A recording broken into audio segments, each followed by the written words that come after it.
Hello.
Ladies and gentlemen, good day to you all.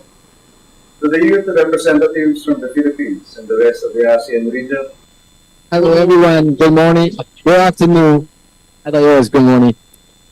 We are about to get started, everyone. So, who are present um, today, I'd before like to we offer you a continue our warm section, welcome to the I inaugural want, 20. I would like to ask everyone. Oh, I think we'll stay having a great conversation. That's great. Hello.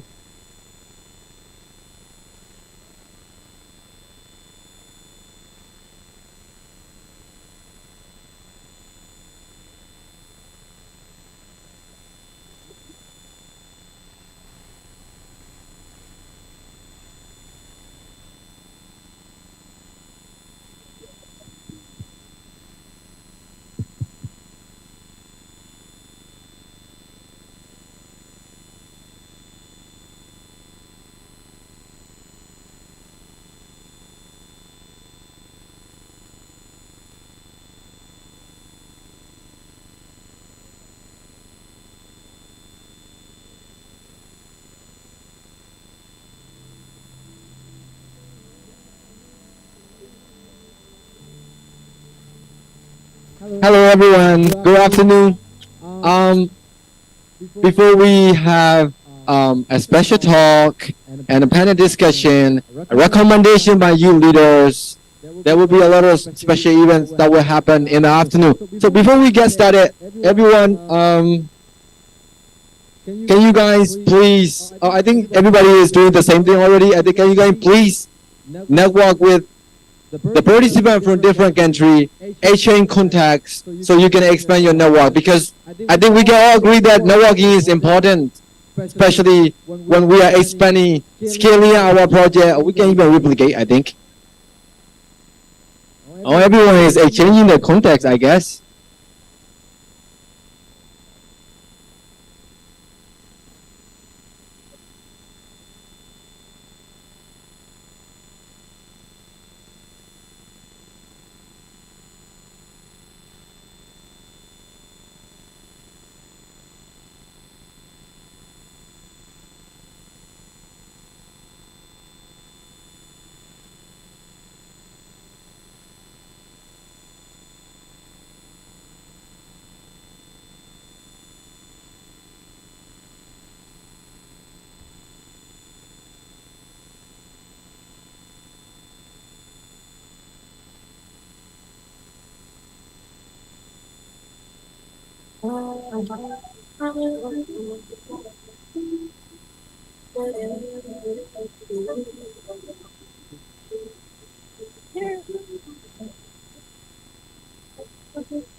Hello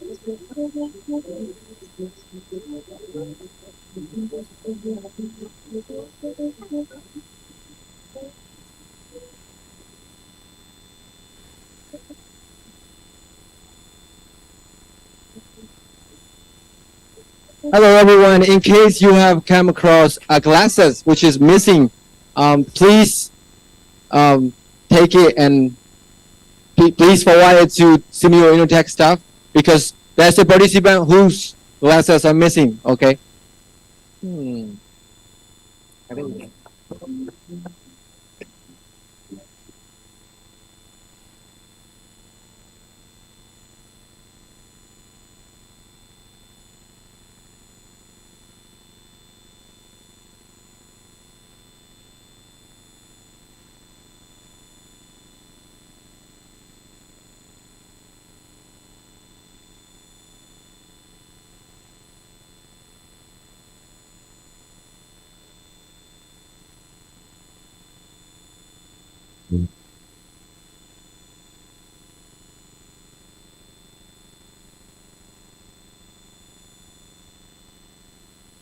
Everyone, if there are any vacancy in front of you, please move forward. Sir, please move forward. Please move forward. Yes. Okay.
All right, everybody. May I get your attention? Hello, everyone. Please be seated. Hello, everyone. Please be seated. Thank you. All right. We're going to start with an everybody because we just had lunch, right? Thank you. Good afternoon.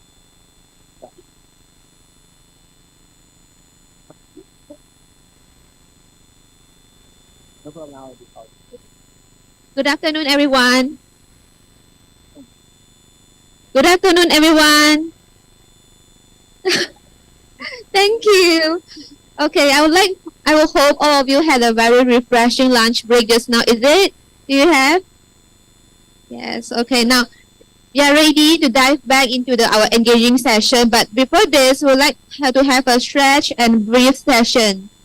So can all of you just stand up with us? Everyone, would you like to please stand up, please, and raise your hand like this? We'll do this 3 times, okay? First, stand up. Second, raise your hand. Third, please sit down slowly while you are putting down your hand like this on the seat, okay? So we will do this. 1 and 2 and 3. All right, thank you everyone for your participation. And now we will move to the next one. Next, we have Okay, now we have a small activity here which we call rock, stick, and leaf. In this section, we are going to ask for 3 questions. So whoever to answer the questions, we will have a small gift here. So the first question, what part of the section brought you today?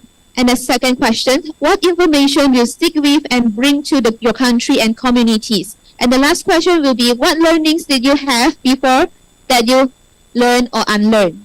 So it's all about rock, stick, and leaf. And what we have is special gift for you.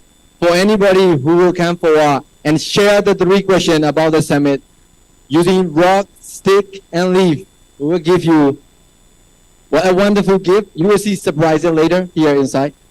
So who would like to come forward and please answer the three questions in terms of the experience here? Anyone who would like to share rock, sticks, and leaf? Oh, okay. There we go. So does it mean Joy have to answer the first question? Yes, Right? yes. Just Yeah. based on your opinion. Yeah, About the event. in my opinion, during this 2-day whole section, I'm really like about the brainstorming and conclusion session after our after our entrepreneurship room discussion with our presentation. Then we have to share our thoughts and what are the facts matter, what are the factor that is to implementing in our business to improve, in our ideas to improve with the concrete recommendation. That's the this part of the section rocked me today. Yeah, and the whole 2 days as well. Okay, so what would you like to bring to your country, like apply in your country? Yeah, the most information is all about engaging all the community. Yeah, we have the lack, as you know, I'm from Myanmar, and we have a lack of results, or maybe the less of results, and sometimes some of the community and partner, they don't want to collaborate with that. So I get insights on how they approach from the how they approach to get into the engage with the different stakeholder, the community in or within our target project area. Yeah, Yeah, so basically it's based on the collaboration with the government. yeah, collaboration with the different stakeholders, including the government, youths, and local other organization as well. Okay, thank you. Oh, All right, thank you everyone. Please give him a round of applause one more time. Thank you everyone. Oh. Why am I having conversation a lot? I will give the gift. I'll give later. This is a gift for you actually. Okay. Yes. All right. Okay. So everyone, please, if you have any thoughts and ideas about what rock you, what stick with you, what is the lead that you got, in terms of the three questions, in terms of the experience, yeah, please come forward and we would like to hear your thoughts on this. And we will give you a personal gift here. Since we already have the opinion from Myanmar, can we have others' voice from other country? Yes. Maybe Thailand? Anyone from Thailand would like Yeah, to? anyone from Thailand? Anyone? Oh, here? someone raised their hand. Okay, good. Thank you. Please introduce yourself and your name, please. Hello, I'm Masaki Acosta. I am currently a second-year student studying in the University of the Philippines Open University. I have to answer all three, right? All three questions. Yes, please. So, I went to different sections. I actually don't remember the name of each. But what really rocked me today is the creativity of people my age. Like, all of their ideas are so innovative, and it really inspired me to create my own kind of inventions. So, yeah, what information will stick with me and bring I'm here in the Philippines, of course, and in my communities. I think the most important thing is to never stop trying. Creativity is important. And what learnings did you have before you unlearn or unlearn? Well, for me, there's a lot of things I learned from different countries. What is important is to break the stereotypes from different countries, because if you stick with stereotypes, you are not able to be open-minded to other cultures and other religions. Thank you very much. Oh, that was wonderful. Everyone, please give her a round of applause. Thank you. And he has a gift for you. Oh, you already got the gift. All right, we still have more gifts because we want to hear more from other people, other youth leaders. Is there anyone who would like to share any thoughts? Oh, there it is. I think one more. From the Philippines. Okay, here we go. Yeah, please introduce yourself. Hello everyone. Good afternoon. My name is Daniel, and we are actually from the organization named Makiramdam, which is a organization that story tells for children. Our organizations basically for children empowerment. Regarding these questions, with what part of the session rocked you today? As you can see from these pins, we actually explored different thematic areas, and we learned that across so many cultures that it is such a great such a such great innovations that really caters to, for example, the mental and well-being of the children, and not only that, to the environment, so many different things. And the other part is just it's actually the socials in which you get to talk to different people. That's such a good thing. Learn about their cultures, their personal lives, and what information will stick with and bring to your country and communities. Maybe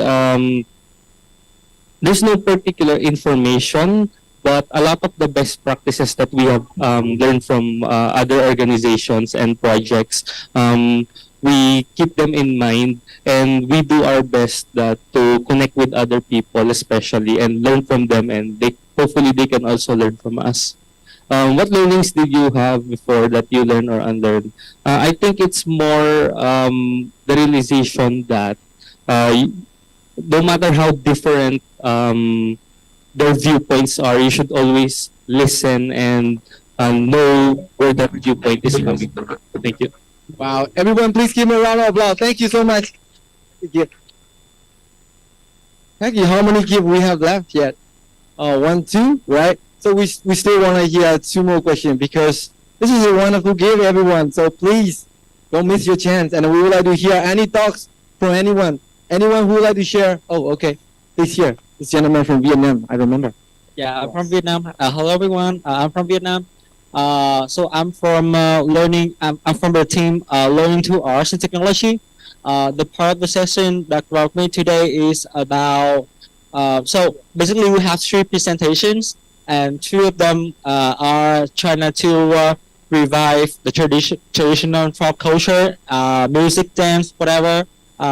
So again, it's just like reassert the thing that the folk culture, despite of whatever country, are very easy to understand, to remember, and to be immersed into. So, but it is like dying right now. That's like 2 or 3 projects that trying to recreate, to bring it closer to the younger generation. About the information that sticks to me, I think this is like today I learned about the educational system of the Philippines, because this Department of Education has an alternative educational program for high schoolers. Like instead of enrolling in the formal high school, they could participate other informal alternative schools to also receive the accreditations to partake in the tertiary education or to be an employee. After that, what learnings that you learn and unlearn? I see that projects in the team Learning Through Arts could, for me, I feel like it could be easy to replicate and amongst the countries, because it stems from the desire to bring the folk culture to closer to the younger generation. And we all have our culture, the folk culture, and we could basically begin from that. And in general, we have a collective product of all of the countries, and this is one of the recommendations that we have had today in our discussion. Right, thank you. That's a lot of idea. Everyone, please give him a lot of applause. And here is the last one. But the last one, Becky, we're not gonna ask. But we will pick someone who is using phone. Ask someone who is using mobile phone. Anyone? Do you see who is on the phone? Please ask them. Okay. So now I'm going to pick someone from here.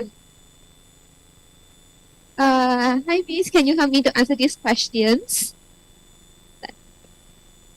Yeah, just these three. I will guide you.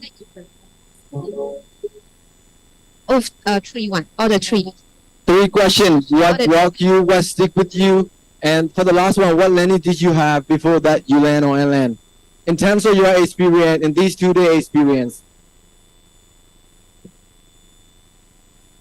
No. Okay, so what part of the session wrapped you today? By the way, good afternoon, everyone. So today, maybe the inclusive education. So we went to the inclusive education. I've met lots of people, but actually when we went there, it's actually the last part, so we weren't able to listen to the entire presentation. But because of the help of other participants, especially Ika. Hi, Ika. Yes, ayan. Hi, Ika. She was able to discuss some of the important factors that she presented, the presentations that during that time. And I love the innovation and the inclusivity when it comes to education. Where when it comes to Prim actually presented the AI and the Punlapis. Ayan. So everything is innovative. And next is what information will stick with and bring to your country and communities. Maybe one thing is when it comes to environment. So in our school, ISBB, we adopt the UN SDG goals, the entire SDG goals, and every level we have campaigns or ESD, the Education for Sustainable Development goals. Ayan. And we have campaigns. So every student has or they are aware of the UN SDG goals, even at the age of 3 years old. Yes, up until grade 12. And maybe one thing that I will bring is when it comes to sustainability of environment. So one other event or other other thematic area that we went earlier is the environment or environment resilience. And I love the last presentation. I cannot just see the presenters earlier, but they were very informative and innovative because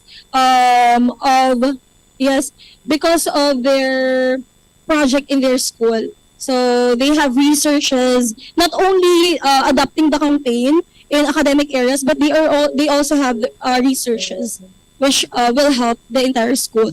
And they will have other students who will adapt the researches. And last one, what learnings did you have before that you learn or unlearn? I think I learned that maybe I learned again, and it emphasizes that the youth are really the future of the generation. That everyone has a say, everyone are very knowledgeable. It actually shocked not only me, amazed me, but also all of my other co-teachers here, that we were amazed that everyone has something to say, not only for themselves, but also for the entire society, and of course the environment. Wow, thank And you so that's much. amazing. Everyone, please give her a round of applause. Thank you, Miss Pauline, for sharing a lot with us. All right, so we have arrived. All right, ladies and gentlemen, now we are transitioning into a crucial component of our summit, a thought-provoking discussion on Meta EDU, leading education and technology towards prosperity for the interplay between education and technology has never been more significant. And today we are privileged to dive deeper into this fascinating topic. It gives me my immense pleasure to introduce our esteemed speaker, Mr. Joy Yong. Mr. Yong is from the Innovation Planning Center at the Digital Education Institute of the Institute for the Information Industry from Taiwan. He is an accomplished professional in the field of education and technology and has been instrumental in shaping and leading advancement in this domain. So Mr. Yong will now take the stage, where this time, unfortunately, Mr. Yong will be sharing his speech online to share his valuable insight on how we can steer education and technology towards prosperity for all. We encourage you to engage in an open discussion following his presentation. this is a fantastic opportunity to ask questions, share your thoughts, and deepen your understanding of this particular subject. Please give a round of applause for Mr. Young, everyone. There he is on the screen. Hello, Mr. Young. How are you? Hello everyone, can you hear me well? Can you hear me well? One more time, please. Hello? Can you hear me well? Hello, testing 1, 2, 3. Test. Yes. Oh, Hello? thank you. Hey, Thank you for joining us today. And thank you so much. yes, may I ask? There are a few questions actually, because I myself, it's education and technology trainer for the teachers in Myanmar. So I'm very passionate about education and technology topic. I'm very glad that you are here. And I would like to ask the first question: what role does the Institute for Information Industry 3 play in the education and technology landscape? And how does it contribute to the development and advancement of education and technology? For sure. Let me quickly share my screen and display the first here. Okay, perfect. Yes, are you able to see my screen? Yes. Yes. Okay. So Can you hear me? maybe before we and before I answer the question, I would like to formally introduce myself first. Thank you so much, CMO Innotech, for providing us this opportunity to talk with so many different youth programs and innovations, from all the Southeast Asian countries. And we as MetaEdu, or Institute for Information Industry, we are a leading education technology NGO in Taiwan. So we are very glad to be able to share all of the experiences over the past few years about the edtech landscape, how we can utilize technology, using AI or even big data, or even keeping up with all the trends for education. And hopefully, this session can bring lots of different new insights and knowledges for all of you here today. So first of all, thank you for the host for asking me the question. So maybe I'll spend a little bit of time to introduce us about Triple I first. So Triple I is basically, we have lots of division. And for myself, I come from the Digital Education Institute. So we basically focus on digital education, but we also do have lots of other departments, such as in cybersecurity, software technology, market intelligence, and also digital transformation research. So basically the whole organization of III focuses on the transformation for the ICT industry in Taiwan and also internationally. Okay, so for DEI, basically, we, over the past 40 years, our organization is a dedicated government think tank. So we support and we help the government from Taiwan or the other countries to propel, to innovate the ICT applications and to build a better information society. And the most important aspect is to cultivate talent. Because as we know, when technology is growing, the number one is that we need to nurture the new ICT talents. We need to equip teachers and students with new skills, new technology. We need to hold lots of different workshops. We need lots of creativity to respond to the industry needs. So that's number one. And number two is that, by working with, CMO or CMO Innotech or with other overseas partners, we can, construct and exchange information, exchange high quality learning, and then to enhance the edtech industry as a whole. And the third one is edtech development. So, as we know, since the pandemic, the trends, the education landscape has been changing really, really fast. So we're always applying the new medias and technology, and we always try to be the front and how to enrich the performance and how to create better contents for educational training. So this is a basic summary of Triple I, or Institute for Information Industry from Taiwan. And we're also actually considered as one of the largest ICT training center in Taiwan since the 1980s. And we've basically focused on, focusing on human resources, focusing on people. because people is the most important aspect for building the whole industry. And we have lots of different courses, such as from coding, computing, 5G, IoT, and now the very popular trend, which is AI. So we also do provide lots of different courses as well.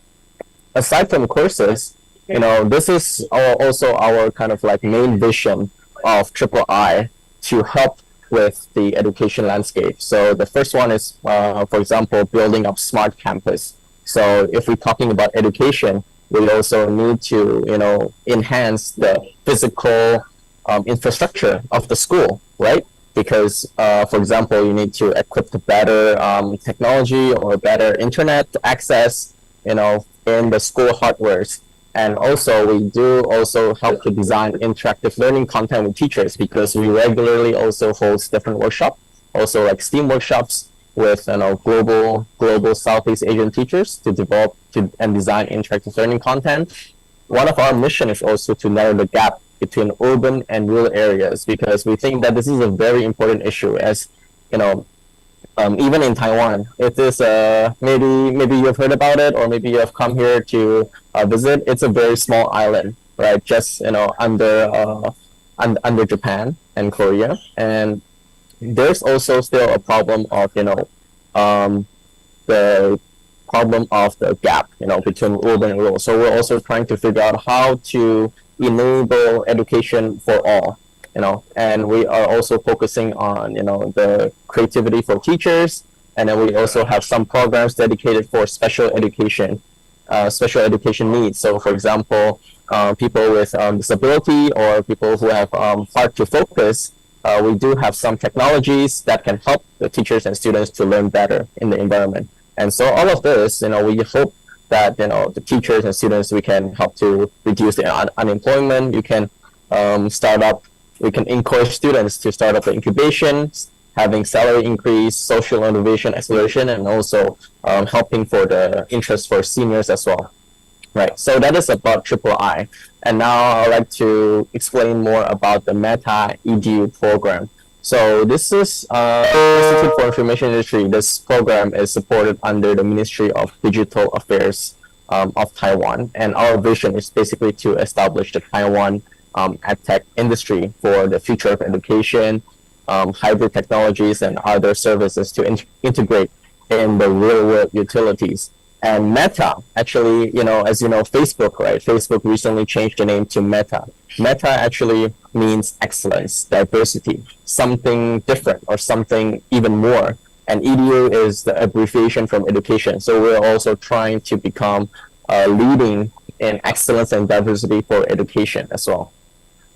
So, in Meta Edu, first of all, we do support some sustainable learning, helping teachers to equip with e-learning content, hybrid learning. Maybe as you all have experienced the pandemic as well, in schools, maybe some of you guys have to experience, long distance, right? So we do also try to research how to make long distance or online learning more interactive by using lots of different software and tools. We are also helping schools, local schools, such as maybe in Philippines, Thailand, Indonesia, Vietnam, Malaysia, to help them equip with better technologies and planning.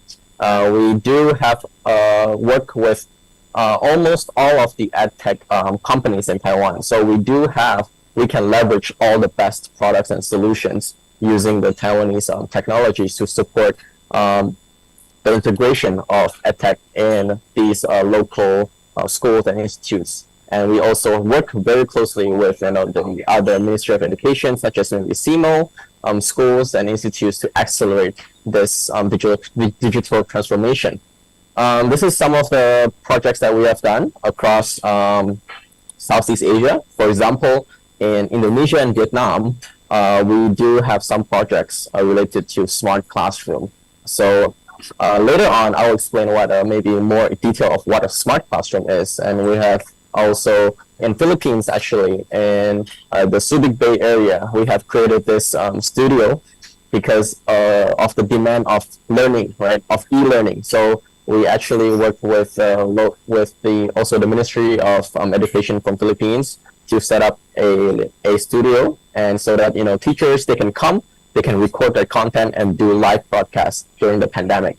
And in Vietnam, we do focus a lot on the STEAM education, and also the makerspace, basically working with local teachers to implement these coding, robotics, arts, etc. into the local curriculums. And the last one is we do have a program for STEAM workshop. We have, up until now, since the pandemic, or even before the pandemic, we have curated more than 300 online courses, and our target is all the global teachers around the world, so that everybody can get the same access and learning chance for everyone. Thank you so much, Mr. Yong. Oh, there are a lot of activities I have seen so far. Well, the next question is, what is the concept of education and technology, and could you provide some recent developments and real-life example of its application in education? And I would also like to add my personal question, because the Institute III, your organization, has a lot of activities that you have offered for the teachers in Philippines, in Vietnam, and I am from Myanmar, but I have a lot of teachers who really cannot even afford to pay for like some fee, even for $10 to attend some online course in my country. So do you have any initiative that you're doing or that you're working on to have OER, open educational resources, for those who live in other countries, except for those 3 countries that you just mentioned? Thank you so much. Okay, sure. So maybe I will be answering your question first, your personal question first. Thank you for bringing that up. Actually, as a NGO, III, and also the Meta Edu program, which is supported by the government, we actually all of our courses are actually provided for a no cost.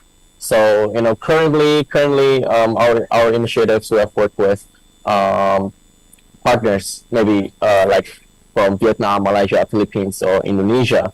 And also for Myanmar, maybe in the future, since every year we do have some courses available, in the future maybe we can also connect with each other, and also maybe with the help of CMEO, we'll also try to encourage and do more kind of like these webinars or edtech courses, basically to enhance to more, providing more resources for the local teachers who are unable to, have enough funds. So this is also one of our mission as well, to work with CMEO, which we just actually collaborated earlier this year. So that is also our mission and vision for the Southeast Asian workshop for teachers. So now for answering for the EdTech, maybe everyone have heard about education technology. And for this answer, for this question, we have actually used ChatGPT. As you know, ChatGPT has been recently very popular, right, for the past 6 months. So I also asked this question directly using ChatGPT, and basically it provides a very, very great answer, right? So EdTech is short for education technology. It refers to the use of technology to facilitate and enhance teaching and learning. So basically it includes like from hardware, online learning, courses, applications, VR, AR, or even games. So this is all part of EdTech, and it has been increasingly popular. When the technology trend is going up, EdTech will also become following the trends as well. And there are some examples. For example, maybe you have heard about Coursera, Udacity, where you can go online and learn for free or low-cost courses. And also, for example, like learning management systems like Moodle, Blackboard, and also other educational apps. So basically, this is the idea of what education technology is. And furthermore, when we think about education, it's not so simple. If you look at the wider scope, this is basically the education development maybe, over the past few decades, right? So, since pandemic, we all know about the idea of digital content, e-content, maybe gamification, open learning courses, but then we also have such as a digital classroom. As technology improves, we will less rely on physical classrooms. So we really need to change our shift to focus when everybody here, internet is getting better, everybody have their own phones, right? So how do we enable this digital learning and digital content with hardwares and also devices? And it also brings on to the smart campus. Smart campus maybe enables a lot of different uses of IoT, Internet of Technology, right? Or even cloud based services. So, and it also connects to future classroom and also to individual learning. So this is basically the whole idea of the development of education as a whole. And speaking of which, this is a report of the global learning landscape which we have got from Holon IQ. Holon IQ is one of the largest research database about education in the world. So as you can see, just what I just mentioned is actually also just a small part. There are so many different, especially from the youth programs or even entrepreneurship ideas about education. There's also from, you can do knowledge, you can do management systems, you can do experience, learning support, assessment, workforce, right? If we think about education, it's not only for kids or even teachers, but also for workforce, right? It's also very muchly widely used for the industry and also for skills, upskilling. So these are all a very great scope of the global learning landscape. So this is just to let everyone know as well. And then also, this is also a very great chart, comparing the 2018 to 2025. As you know, in 2019, we have a very rough start to remote learning. But, so ever since 2020, the pandemic came, it's actually, you can say it's a kind of like a double-edged sword. It's kind of like a good thing as well, because we are all forced to catch up. All the infrastructure, all the government programs, all the schools, they're forced to move forward, to upgrade, to basically, the students need to adapt to online learning. Teachers also need to adapt to new technologies. So this is a very good opportunity for EdTech, education technology, to rise. And also starting to 2022, parents and workers, they also start to focus on more different models, and it's also for upskilling. And, in the future, looking forward, starting from 2024, 2025, I think we're very much focused on personalized learning, because again, everybody have using the mobile phone, everybody has fast internet. So we are driven by, gamified contents or even micro learning using the mobile, big data, also the AI applications. So this is just one of the curve for the EdTech acceleration between 2018 to 2025. Yes. So here's an example of education technology in school. If you can imagine, this is an example of hardwares, right? If you can see the picture on the left side, we have numbers 1 to 6. So number 1 is a document projector. So maybe in the past, when the textbooks, they're all still physical books, but we do have, for example, a hardware called the document projector, where the camera can point downwards and they can scan or even do the live broadcast. So they can basically scan all of the physical book contents to a PDF file or present it directly to the screen. So this really helps with schools who have mostly, physical resources that is hard to replace to online content. Number 2 is the document projector. So this is very similar to number 1, but it's actually using Wi-Fi or Bluetooth, right? So for example, if the students are doing group projects for each table, they can have this device and they can just share what they have on the table directly on to the front of the classroom. Number 3 is a charging card. For example, if you have different laptops or tablets, you can use this for storage and also for charging.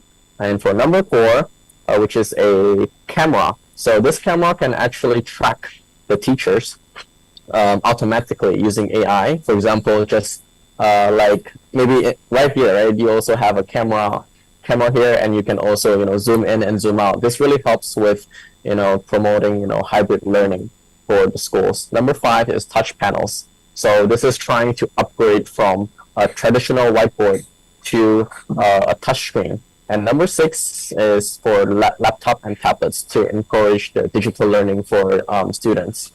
I have a very short video here. So making maybe everybody can have a more better idea or understanding about how we use the hardwares for school. So this is an example of in a Taiwan school where, this is the traditional classroom, right? Maybe some teachers still use blackboards and also wired microphones, but in here, this is one of the best examples. So we basically implement a touch panel and also different outputs. So basically, the panel itself is already a computer. So the teachers, they can upload everything. We have a camera, we have a microphone, we have a speaker. So actually, it's all built in one. Yeah. And this is one of the examples of the AI tracking software. And teachers, they can basically control all of the classrooms just by a click of button. This is to record, the activities of the class. Teachers can also monitor. So, if you think about technology, it actually really, helps and supports the teachers by reducing the payload, right? It helps to increase the efficiency. Teachers are already quite busy enough, teaching. But, with the help, we hope that with the help of technology, we can actually help to reduce their workload. And, maybe students, they can all submit their homework online. Teachers, they can just check everything. Yeah, this is one of the examples of the charging card. Actually, this is all almost all implemented all in the schools in Taiwan already. So in Taiwan, mostly all the schools starting from primary, secondary, to high schools, they're all equipped with these tools to support for the classroom learning. Good morning, everyone.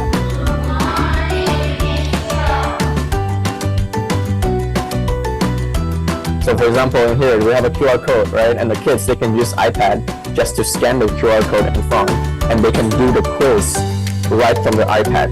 So, and then the teachers, they can just, they can display all of the answers directly from each student's iPad directly onto the screen. So this is also a very, very great way of utilizing education technology for classrooms.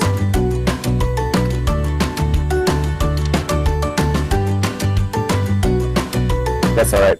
Okay, so this is one example of AI tracking, right? So maybe in the past the cameras will always need the people or the technician to control. But using AI technology, we can select the subject, we can track the teachers going from left to the right, to the front of the classroom or to the back of the classroom. And this is with the help of the digital boards. Everything can be recorded, or everything can also be screenshotted, so that they can also send it to the students after class. So this is a very short video about the utilization of hardwares, basically of EdTech hardwares in schools. Yeah. Now, after talking about hardwares, right, we also have to talk about software, because education technology is the combination of both. If we're talking about software, the number one most important thing is learning management system.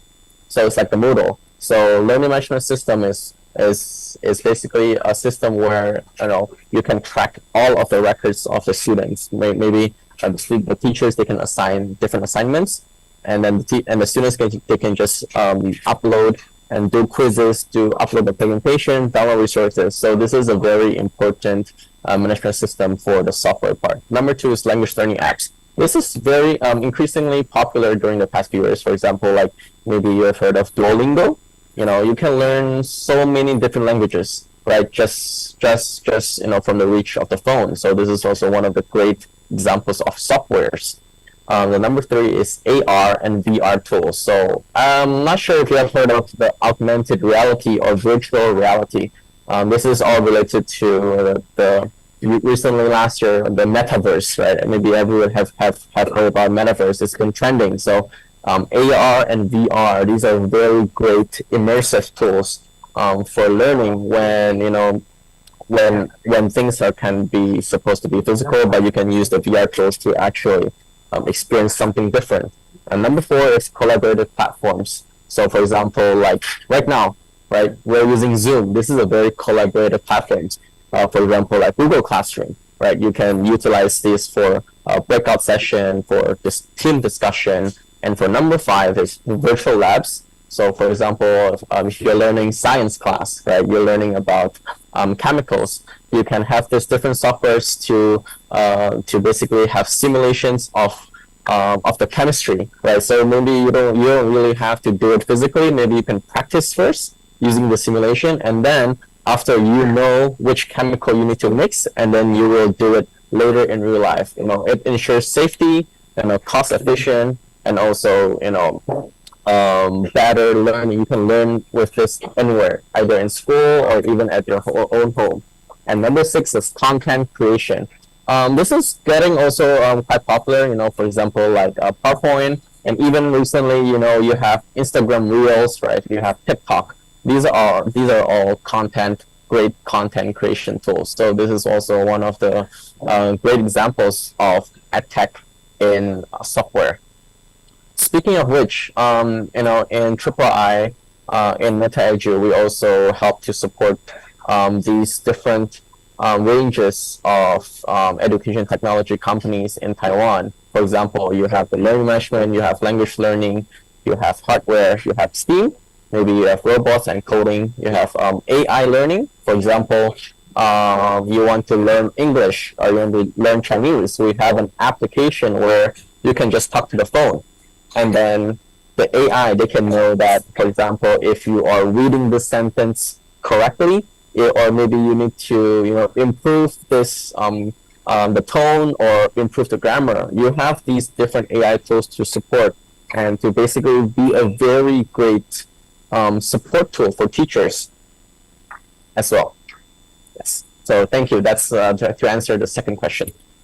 All right. Thank you so much, Mr. Yang. Please give him a round of applause for the question. Yes.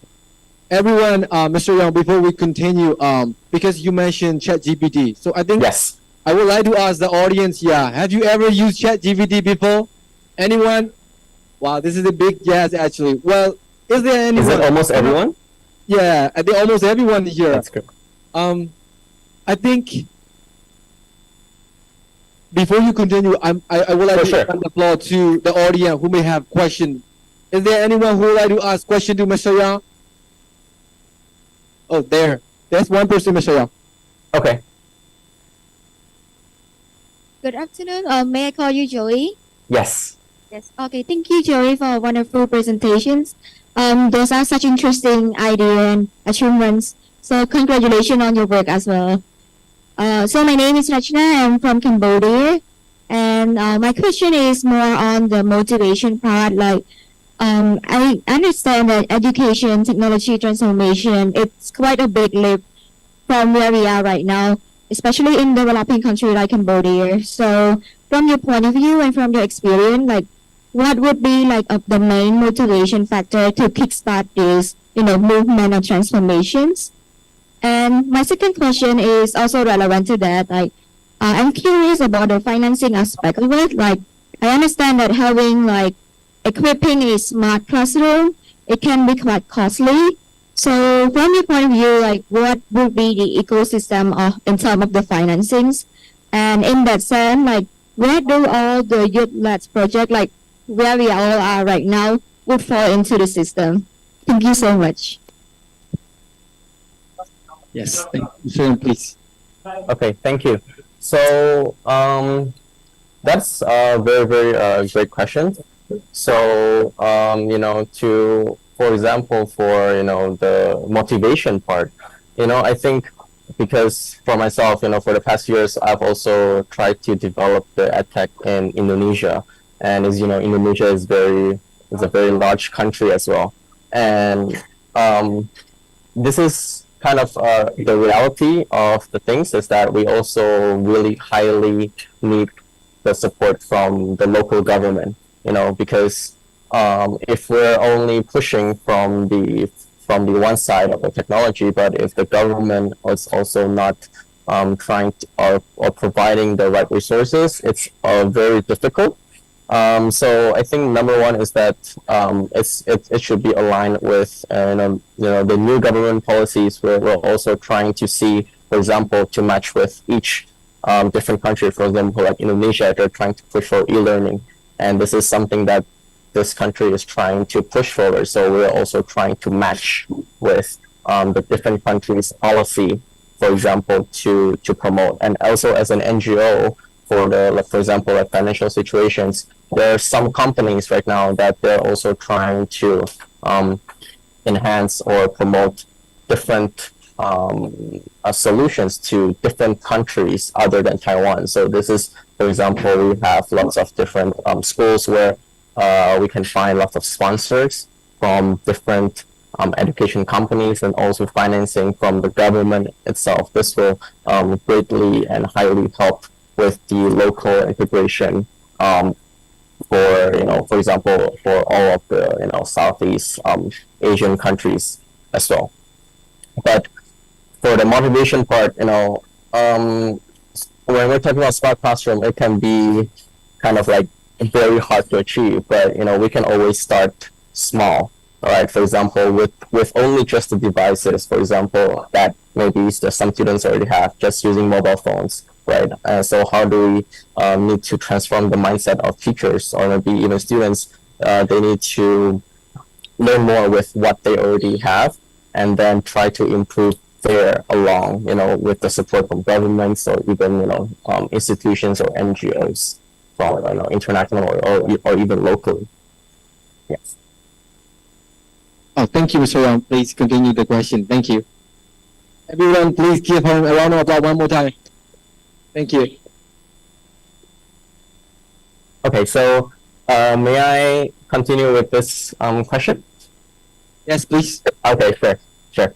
So, okay, so this is third question is basically in the beginning I explained, for example, what we have done and basically what EdTech represents. And now this is a kind of like question to explain how we support the schools, not only in resources but also assistance of the maintenance. So maybe everyone here can have a better understanding about what the government or policies or NGOs that are trying to do to improve the landscape. So in III, we do also have some R&D developments. For example, this is some great initiatives. For example, like FastView. It's a classroom atmosphere management system. So it uses AI to track the facial expression of the students. It really helps during the hybrid learning or online learning. The teachers, they can know whether the students are paying attention to class, they're happy, they're angry, or they're sad, and then at the end of the class, you can use big data basically to see, maybe the student is not paying attention, so that maybe later on in the teacher, they can provide more assistance for the students. So this is a very also a great tool, not as an invasive tool, but it's a very great tool for the teachers to track the students' performance in class. We also do have, for example, AI and interactive chatbot. So it eliminates the learning gap. So if teachers or if students have any questions, they can just use the chatbot. It can become a very great tool for the teachers to reduce. Maybe they want to ask about the homework or they want to ask about the certain topics. Also recently ChatGPT is very popular, right? So it really helps to reduce the payload of teachers and using the AI interactive chatbot space. We also have, sometimes doing trainings and simulations for health, medical, and also for tourism using VR as well. Now, the one that I would like to share more and focus is about this program that we have done. It's called the Small School Alliance. So basically, as you know, Taiwan is a very small country, right? And that we do have lots of mountainous areas. So through this program, we're trying to create an online and offline community to realizing the equal learning right for everyone in this, for the remote schools. And how we can achieve this is basically back to the question that one of the youth representatives just asked. This is very kind of like the reality, because we can only achieve this by the support of the government, right? Because we also need the support of the correct and right infrastructure, right? We're trying to push for technology, so we need, great internet connectivity, especially, to mountainous areas. And this is not something that this is not just something one company can do as well. So this is what we do, and to help with the support from the remote villages, to give them the same opportunity as the kids in the city as well. So basically, we created this local central hub where we equipped all of the remote schools and villages with internet, with computers, with cameras, and we also do teach the local teachers how to use, so that all the kids, for example, the mountain A and mountain B, they can learn together online. Because in the past, maybe teachers they have to travel 5 hours from the city to the mountain, and this is a real case scenario of Taiwan. And usually the mountainous area is very hard, and maybe even the schools they only have five students, so it's very hard for them to connect with other schools. So this is something that we also do, basically to have the right support from the government and also the industry by connecting everything together. This is some of the achievements. We have covered a lot of different cities in Taiwan, supported lots of workshops for teachers, and saved lots of hours and also kilometers distance travel, both by students and also by teachers as well. Yeah, this is about the kind of like the teacher training part. So using this opportunity, we also do lots of different training programs, basically on STEAM, of coding, creativity, design thinking. This is all something that the policy and the government is also trying to do for the Taiwanese education society as well. And also, currently the Taiwanese government, they're also trying to support, these different programs to other countries. So that's why, we as MetaEdu, or we as Institute for Information History, we're very happy to be able to work with a lot more, countries in the Southeast Asia, basically to work together. And we do hope that we can bring this technology to your local areas and to support and enhance, the critical, infrastructure or even learning programs as well in your schools. And speaking of online learning, right? We do have a broadcast studio in our headquarters. So basically, when we teach about STEAM education during the pandemic, we do have a Facebook community of over 1,500 members. We invited lots of different solutions, web-based coding, using broadcast and Facebook Live, Zoom, different tools, and also different learning management systems, so that everybody still get a chance, because all the teachers are at home, right? So everybody still get a chance to be able to learn and also upskill their knowledges. So this is basically the mission, of III, with the support of government, the support of education technology. We're also trying to make this create more opportunities with the international community for promoting better for resources for all teachers and students all across the world. Wow, thank you so much, Mr. Yao. There are a lot of activities I have seen, and I'll be very inspired by it. And there will be one last question. The last question will be, how can technology be used not only as a learning tool, but rather as a critical thinking to equip students for a digital era, especially early childhood to adult learning? Yes. So this is a very important question, right? Because technology is also not as a learning tool, right, but also for critical thinking. This is a very great one for developing the soft skills. As you know, soft skills and hard skills are both important, but using soft skills are very advantageous in the real life world scenarios. So this is some of the better learning how we can solve this and equip students in the digital era. The number one is collaborative learning, right? In the past, maybe in the school we always maybe study independently, but maybe, you know, with the maybe with like such as like learning platforms, for example, like you know, using Zoom, right? We do have breakout sessions. We have Kahoot. We have doing some quizzes together. We have maybe some platforms, free platforms for collaborative discussing, collaborative learning, exchanging ideas.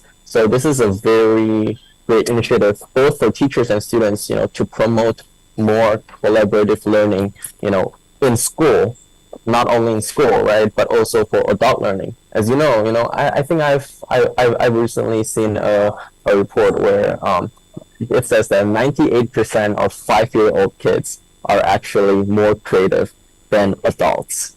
You know, so actually we as kids, we are already born creative, but because of the current society or current restrictions, when we become adult, our mindset have become limited. So how do we need to start this in early childhood, which is starting from small. We need to provide more resources, collaborative, exchange knowledge. So this is a very important critical thinking aspect. Number 2 is utilizing multimedia, right? Multimedia can come with lots of different variations. You have phones, you have tablets, you have laptops, you have computers, right? And also, you know, social media is also very much popular nowadays. So maybe there are some people who dislikes using multimedia, but you know, it is what it is. Right now we are moving into a digital era. You know, everybody's moving fast, and it is very easy to get lost or even get behind. So, you know, combining collaborative learning to learn together, utilizing multimedia, we can, you know, access lots of different resources. Nowadays, you know, if you want to learn something, you can just Google it, right? And furthermore, ChatGPT just came out. So it's even become more easier to utilize, you know, these different medias for learning, and not only when you're in school, right? Number 3, talking about online resources, which is the one that is connected with multimedia, which is the internet.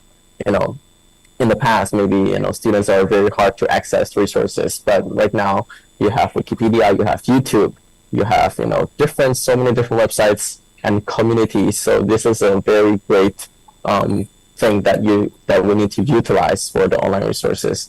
And number 4 is problem-based learning. Yeah, this is also, you know, quite important, and this is also related to, you know, also STEAM education, right? Because when you're learning, you're not only learning just maybe, you know, math like 1 + 1, or maybe science and biology, but basically we are trying to learn how to solve problems, right? Because in this world, education or even entrepreneurship, what we're trying to achieve is how do we solve problems in this world. We see, for example, maybe, you know, all of the youth teams here in their respective countries, you have seen some problems, right? So that's why you create the initiative, right, about problems. So we also need to have this problem-based learning starting even from, you know, early childhood as well, or also in schools to enhance the creativity, enhance the thinking, you know, see the environment, see the schools, talk to the community, right? Talk with your, you know, teachers or even their classmates, right? Encourage this problem-based learning in your everyday learning. And number 5 is gamification. Now, this is very interesting, you know, because with the rise of social media, I know, as you know, the attention span is getting, our attention span is getting lower, right? So with gamification, you can also transform education with games together, right? And there are actually lots of different applications now where we support of games. For example, you need to pass this level in order to learn or to level up, right? If you level up, you can get points, and, you know, you can use points to maybe to buy or equip with better, you know, characters or avatars. So gamification is also a very big demand right now, especially with the rise of technology and also mobile phones. So this is the one thing that we can also try to explore for critical thinking. Number 5 is digital literacy skills.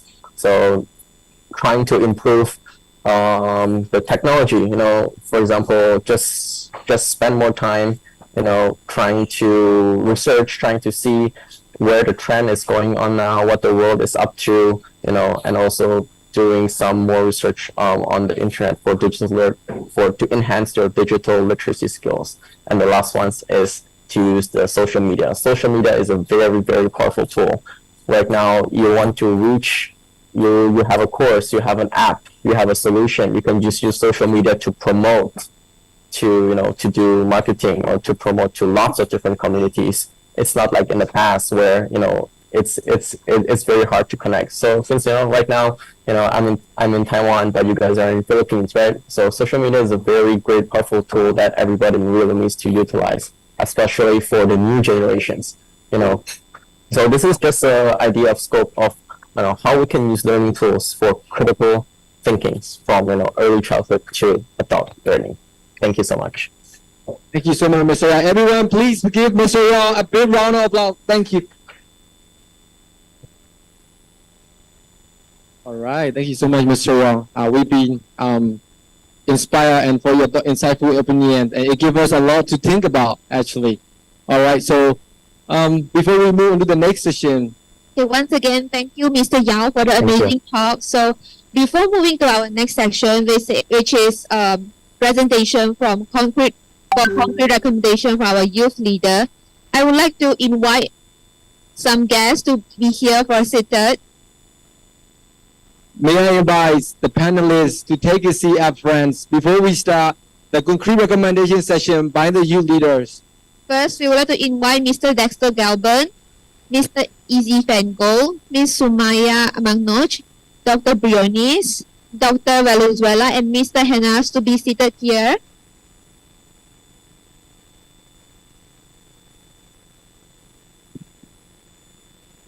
Everyone, please give a round of applause for the panelists, please.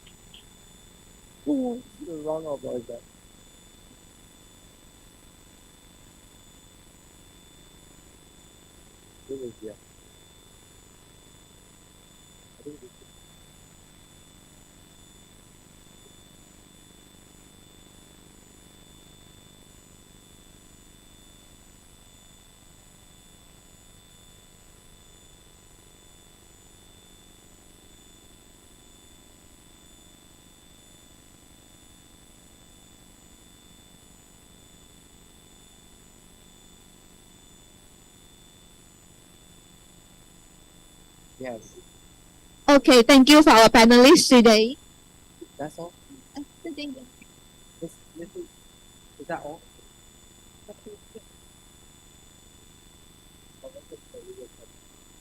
Okay, I hope you are still feeling energized after the sharing session.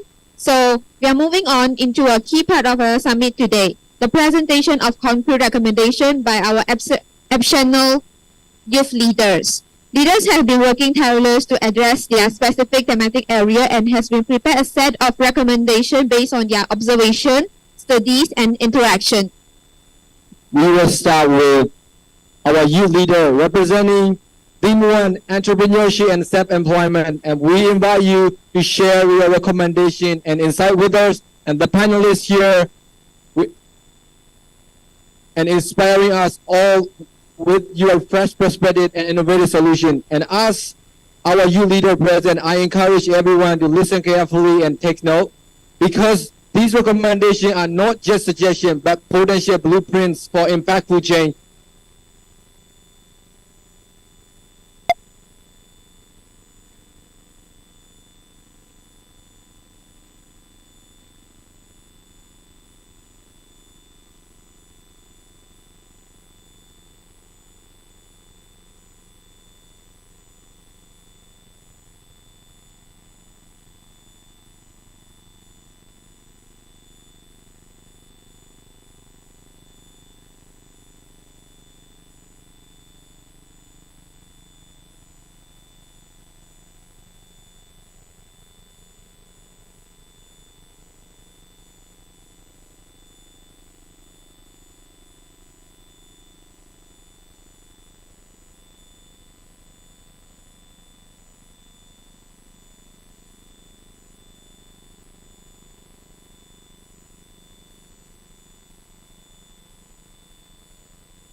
take recommendation based on the previous two, based on the success factor and the way forward.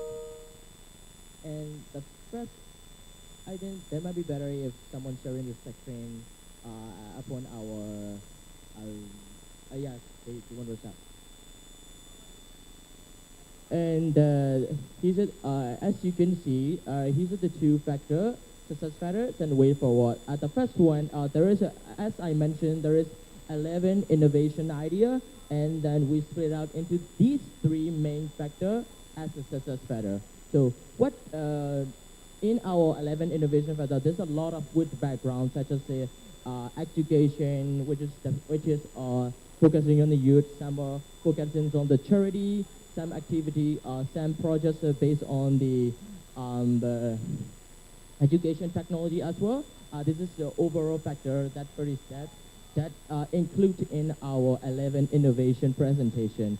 The first one, we see the current our innovation idea has need to be engaged with the local actor, especially with the youth, because of all of our programs. Thank you so Yeah. much, but please, Look at that. I'm sorry to interrupt. Everyone, our panelists are trying to hear the insight from our youth leader about the entrepreneurship. So everyone, would you please be quiet and listen carefully, because our youth leader has tried really, really hard to come up with the concrete recommendation. And then next, we will have a panel discussion responding to those concrete recommendations. So may I ask everyone to please be quiet and listen carefully. Thank you so much. Yeah, and also thanks to you, and thanks for all participants for listening patiently. And as I mentioned, the first one is engagement with the local actor, especially with the youth, because as we see, the current our idea have lack of engagement with the local actor. Thus, if we added the engagement more and more, I think the factor would be successful, and there will be they can build a more innovative ideas into a reality. And the second one, it's the needs of the youth, and they need to address the needs of the youth and community. For example, their ideas are a bit far away from the reality and a bit far to build it up. So they have to address in the needs of the youth and community.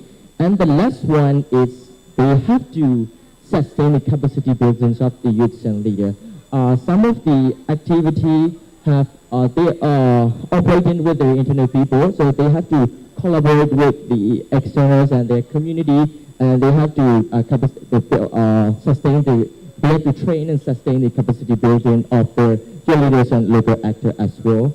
And this is a success factor. If we added this factor, there will be their innovation idea will be more in reality. The next one is way forward. How we can act things to be way forward for the innovation idea.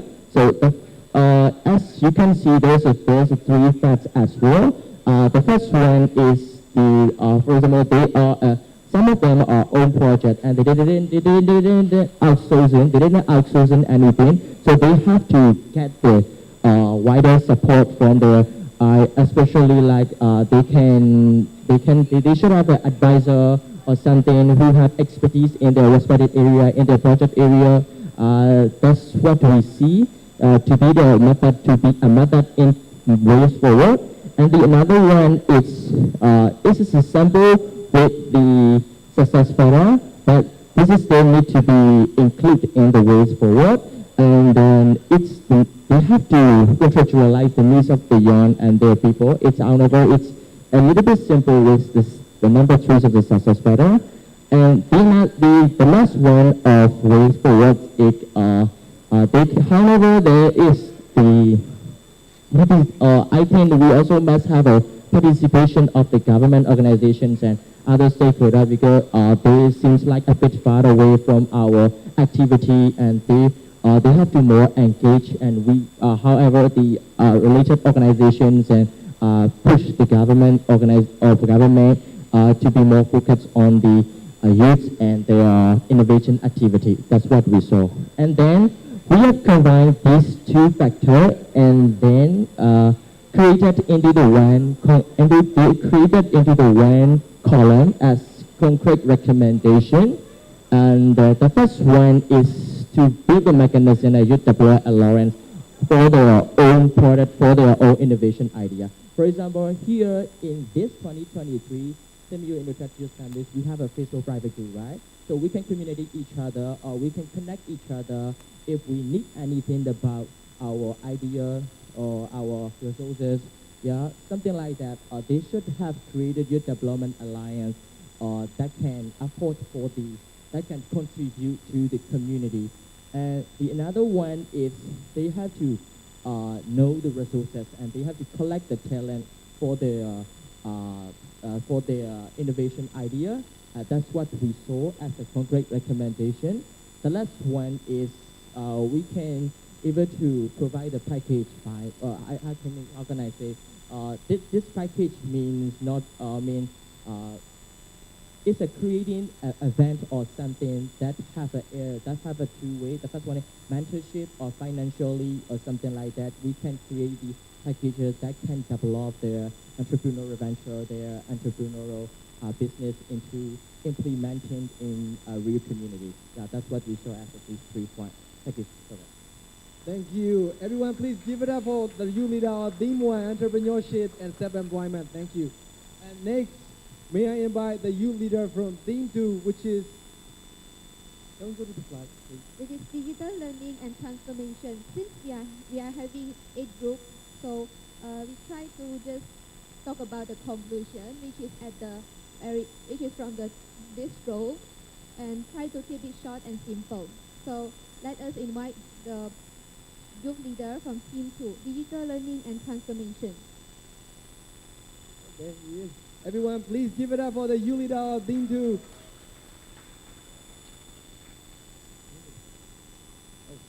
Oh, there will be 2 representatives? 1. Okay, just 1, everyone. Okay, thank you. Thank you very much. Well, good evening, everyone. I'll try to make it short. Did you just say that? To summarize everything? Yeah, maybe you can try to finalize all things in within 5 minutes. I'll try to speed up. Thank you. Because we've discussed quite a lot, so there's a lot of information sharing.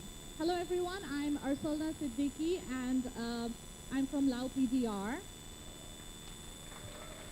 Okay.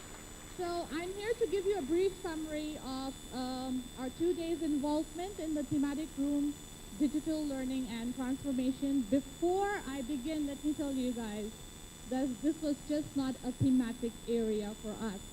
So this was a room filled with laughter, smiles, sharing, and of course, picture taking. Yep. All right, so firstly, we believe that youth involvement can bring us brighter ideas and support for future projects. So we need to design student-centered content, and in doing so, why not bring students to design the content along with us? So this was a major thing for us, bringing in student involvement, youth involvement.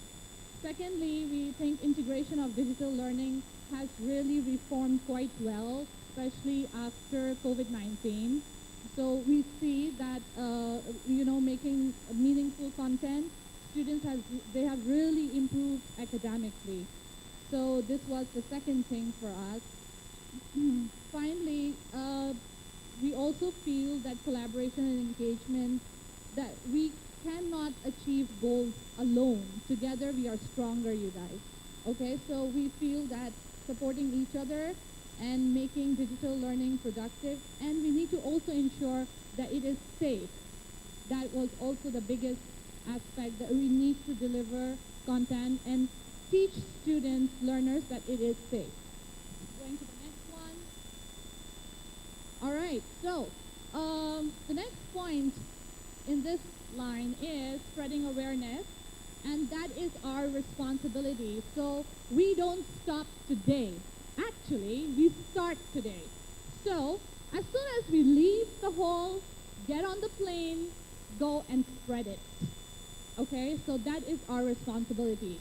Next, if you see here, access to capacity, which means that we need to train the teachers and also students, which are the learners, on the use of digital tools and using it safely, like I said before. Finally, going to the curriculum, it should be adaptable to the needs of the learners. So there is no point making tools when students don't know how to use them safely. Yeah? Now to the final point, which is what are the concrete recommendations? So the first thing is that schools or organizations, they need to create a committee so that we can follow up, we can progress more together. So we shouldn't stop. And this committee should make digital learning accessible to everyone, even to the underprivileged. That is our goal. Not just to people who already have handphones and tablets, but also to learners who are, you know, they're still not there. So we want to reach out to them. Secondly, we should not stop now. So our request to the Youth Summit of 2023 is that can we at least meet up again after 6 months online to discuss, you know, our strengths and overcome challenges, at least online, so that we can continue the progression. Finally, we do think that involving the local leaders, that is Ministry of Education and so on, involve them in our projects, in our vision, so that it becomes easier for us to transit. And also, you know, they can help us, right? So involve them as soon and as fast as we can to get things running. And that's all from us. Thank you, Alsana, for this simple but powerful and motivative. Hi, good afternoon, everyone. I know this is a youth summit, and I hope that we respect who is speaking in front. If you have any side discussions, could we request that you step out? Let's listen to all the recommendations. We'd really appreciate, I know you're excited to talk to each other, and I know you will be flying back to your own countries, but let's leave all the side discussions outside so that we can focus on who is presenting here in front. Thank you very much. Thank you, sir. All right, thank you everyone. Now, it's time for the youth leader from Team 3, right? Which is learning Which through is the us. Learning Through Arts and Technology. So may I invite the youth leader from Team 3, Learning Through Arts and Technology. Oh, there it is. Please give it up for me, everybody, one more time. So hello everyone, I'm gonna represent for Learning Through Arts and Technology to talk about all of what we have discussed. The first thing is about like factors of successes of all of the projects in this thematic area. First, it is about, well, one of the indicators of success is about gender inclusivity, because some of the projects in this thematic area, including the act of reviving the traditional and folk culture, and nowadays it could be a taboo or a stigma for all of the people, irrespective of their genders, to partake in their folk culture. So that is why we need to be focused on gender exclusivity, that to try to inspire all of the people, irrespective of their gender, and break the norms, that to revive. The second thing is youth empowerment. We believe that projects in arts that use arts and technology, that combine arts and technology, could empower the youth, that creates for them opportunities to shine and to live closer to all of their culture. The third one is we try to closely link and work with established organizations and also the government. And the final key point, the final key indicator is we recognize changes in personal and learners' lives of the youth, so that we can adapt our program closely to fit with all of their needs. So I'm going to talk about ways forward of all of our projects. The first one, we recommend ourselves and other projects in arts and technology is try to build regional networks and partners for collaboration, for learning, also supporting each other, or contextualizing, especially contextualizing ex-country story and also their pop culture. I mean educational stories. The second point is that try to seek for support and partake in governmental programs for tourism or for collaboration with them or seek support from them. Our recommendations for all of the projects is first, improve the social emotional skills of all the participants enrolled in the projects. The second, consider all of the communication options to market, to scale up, and to attract attention, like YouTube, like many of the video platforms, short video platforms that are trendy recently, like on TikTok, on Instagram Reels, short Reels, YouTube, and Facebook. And the final one, we also ask all of the officers and the projects like to give more support and fundings from you, from all of the organizations and the government of all of the countries in the sea, for our creative projects that work with arts and culture. Thank you. That is all. Yeah. Thank you, everyone. Everyone, please give it up for him. Thank you. And next, we have the four, which is about youth leadership part. Yes. Okay. So next we have youth leadership. So may I invite the representative youth leader from the youth leadership beings? May I invite?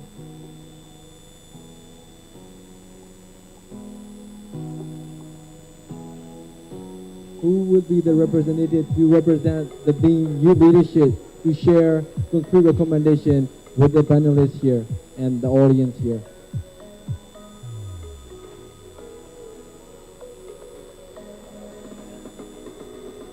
Oh, I think somebody vouched for Elan. There we go. Everyone, please give it up for Elan. Okay. I think we're missing our three reporters, but I was able to be part of this breakout thematic area for youth leadership, and I'm happy to summarize our top concrete recommendations for empowering youth in education reform. So first of all, I would like to focus on knowledge sharing. So knowledge sharing was important to our discussion in our breakout session. The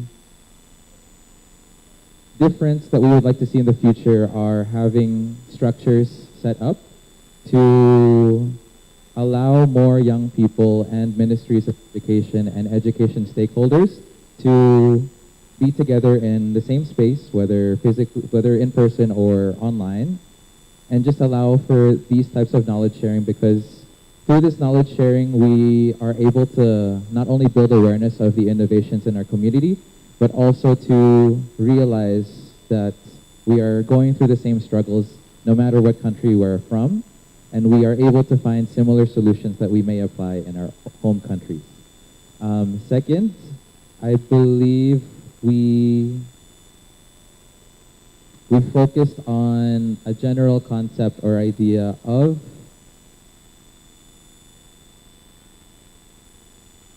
avoiding the stigma of disbelief in young people, because for too long young people have been seen as the beneficiary of education, when young people should be seen as the co-creators of education. And the best education transformation that can occur must include young people at the table. And to do this, we need to start them young.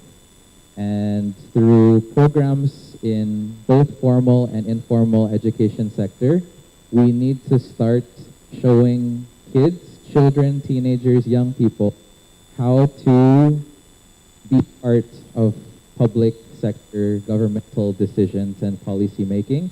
We have to let them experience time and capacity building in the private sector as well, so that they are able to know what it's like to work in the real world and to champion their own values as a young person. And the others, I think, were already touched on in previous thematic areas, so I will not repeat what they said. But I just wanted to give a big thank you to the Youth Leadership Breakout thematic area. You know who you are. Give yourselves a round of applause, and thank you very much. Thank you very much, Elan. Yes. Next, we have Dean 5. May I invite the youth leader from Dean 5, Inclusive Education. There it is. Everyone, please give it up for.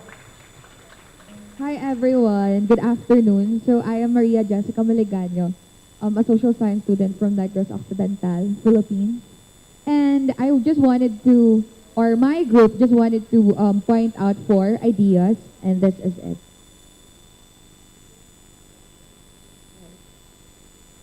Okay, first one is, let's jump into recommendations because it is already flashed there. So first one is collaboration, coalition, and coordination. So we need to work closely with funding agencies for continuous support and discuss ways how to further attain set requirements and targets. We called it friend raising, not fundraising. And vision, mission, and goals should be vertically aligned with both parties.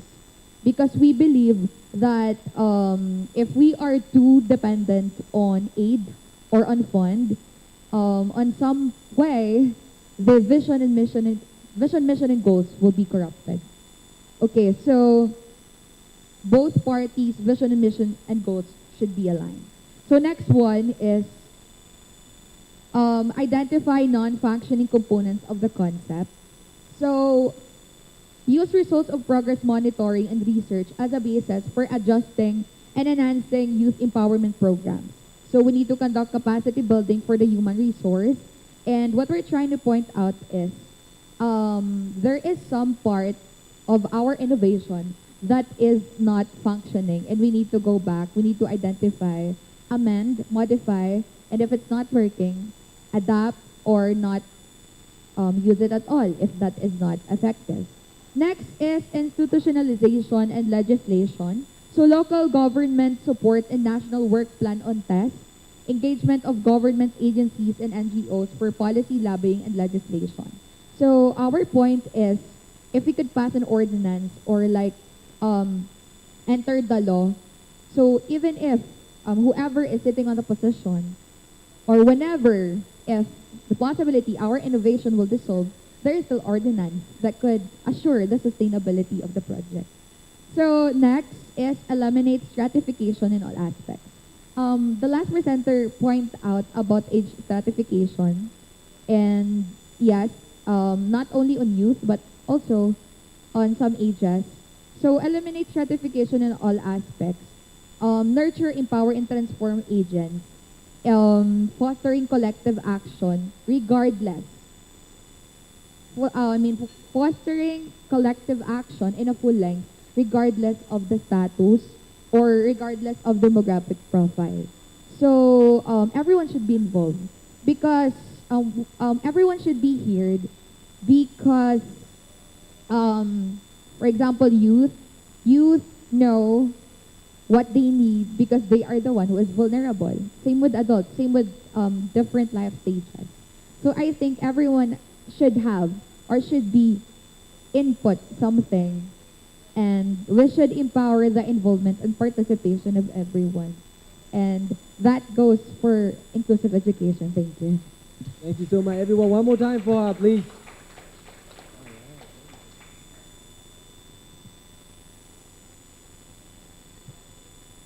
Next, we have environmental resilience. So, may I invite the youth leader from the environmental resilience? Everyone, please give it up for him.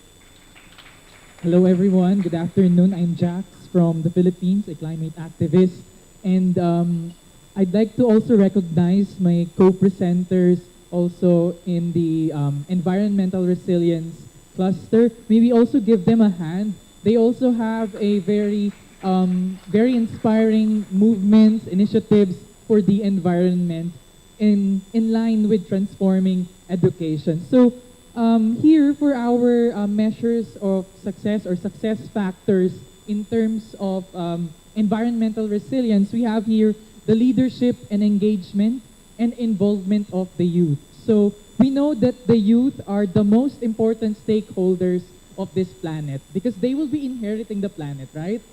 So we will all inherit this planet, we will all inherit the future as well as the future generations. So this is why we have to take the leadership at our hands in deciding the fate of our planet.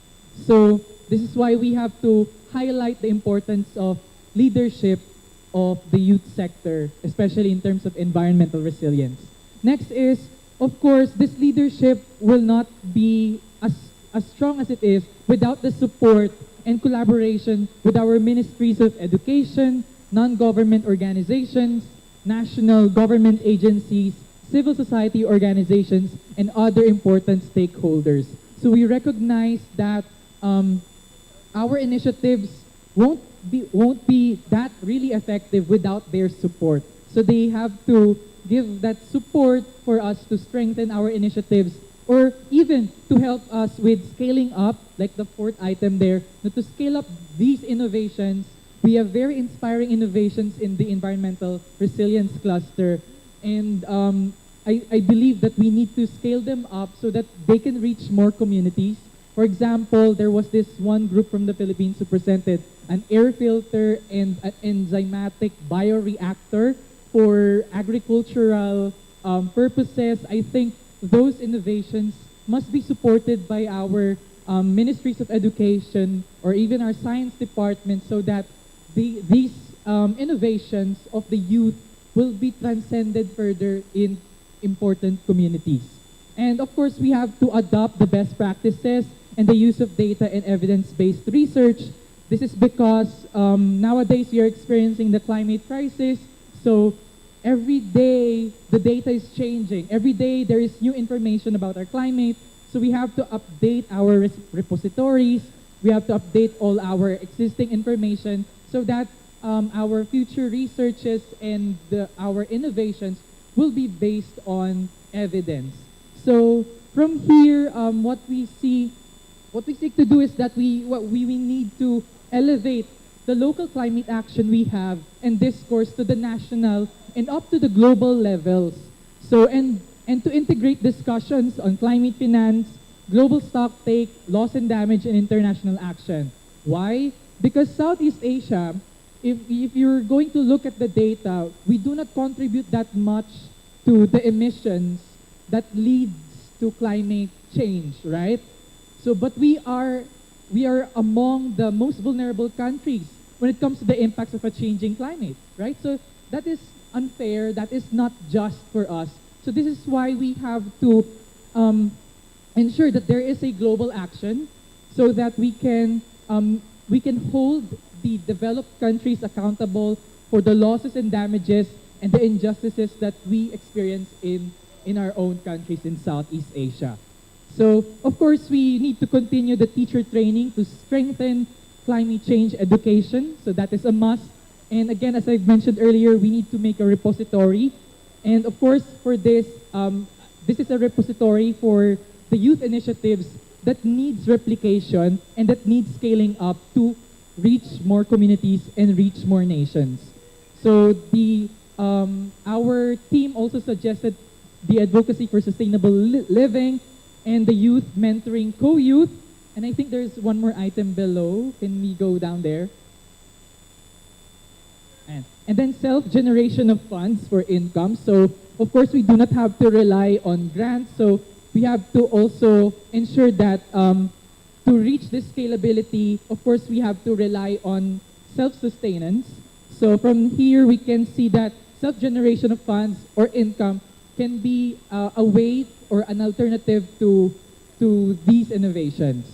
So for our recommendations, we have here, first is to institutionalize climate education in the curricula and extracurricular activities. This is already seen in the Philippines based in the Climate Change Act of 2009, but we have to ensure that the climate change education is anchored or is contextualized on the needs of every community. So different communities have different experiences, different impacts of climate change. For example, coastal communities bear the brunt of flooding, while those living at the mountains bear the brunt of landslides, for example. So there are different contexts for different communities, and we have to consider that in designing our curricula. Of course, next is to mobilize the funding and support from the ministries of education, private sectors, and other stakeholders in the region, particularly on the innovations of the youth that address the needs for climate change mitigation and adaptation and disaster risk reduction. And lastly is to organize the Southeast Asian youth community and conduct online events and meetings to gather biennially and to discuss, to have conversations, to connect with each other for future collaborations. And that's it for the Environmental Resilience Group. Thank you so much. Please give it up for him. Thank you so much. Next, we have Dean 7, Psychosocial and Mental Wellbeing. May I invite the representative you leader from the Dean 7, Psychosocial and Mental Wellbeing. All right, everyone, please give it up for her. Thank you. Your payment will be given later for all the cheerers. Thank you so much for all the support. So before I start, I would like to, in the spirit of how we handled the facilitation yesterday, teach you guys something, a Filipino slang that we use. Africa is traumatized from all the Filipino slang yesterday. So whenever we want to ask the participants of activities if you are still good to carry on, we ask our participants, "Keri pa ba?" And then you answer, "Keri pa." So, keri pa ba? Ayan. So, yesterday, I would like to commend all the presenters of the psychosocial and mental well-being innovations. If we can ask them to stand up, please. If they're still here. And please give them a round of applause. There. Thank you. So, we had a very fruitful discussion yesterday. But basically, the innovation centered on in-person, hybrid, and online interventions when it comes to providing psychosocial support and mental health support to student learners, and of course, the teachers and the providers themselves of the interventions. So what are our learnings yesterday? So I'm just going to basically summarize everything. So important when providing innovations to psychosocial support and mental well-being is that the intervention should be holistic, multidisciplinary, and it's not a standalone approach. Because well-being is not a standalone concept, it's a holistic concept as well. And then, there should be a recognition that students and the youths themselves are active contributors and actors when it comes to providing psychosocial support and interventions to mental health, and not just as beneficiaries and recipients of psychosocial support. Next is that teacher well-being, attitude, practices, behavior, and even experiences and reflections are actually key to the well-being and the psychosocial resilience of the student learners themselves.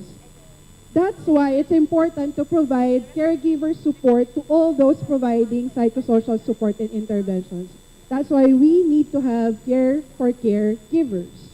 Last, or second to the last, cell interventions or cell or social emotional learning interventions should be explicit, intentional, and contextualized. And lastly, we should all reflect on how cell and all kinds of psychosocial support interventions are and should be something that we practice in our day-to-day experiences and our day-to-day lives, and it's not something that we just do in specific sessions or specific activities, trainings, or workshops. And it can be done even in the simple way of saying kamusta ka, or whatever way that you say how are you in your language. So that's it for me. Oh, I forgot to introduce myself. I'm Sel.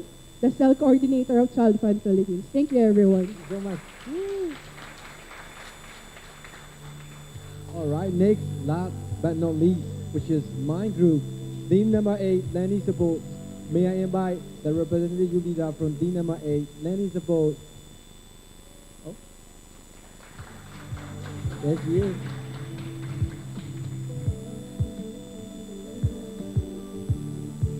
There will be 2 representatives. Hello, so we'll summarize our discussions per day because we feel that there are some very good insights that we don't want to miss when we pull our themes. Yesterday, we discussed youth innovations that support learners to gather competencies and become active participants in the world. So Doc Mac presented O2, giving Filipino out-of-school youths a second opportunity, so to speak. In traditional pathways of success, Vero talked about the educational initiatives in Timor-Leste with unreliable access to resources.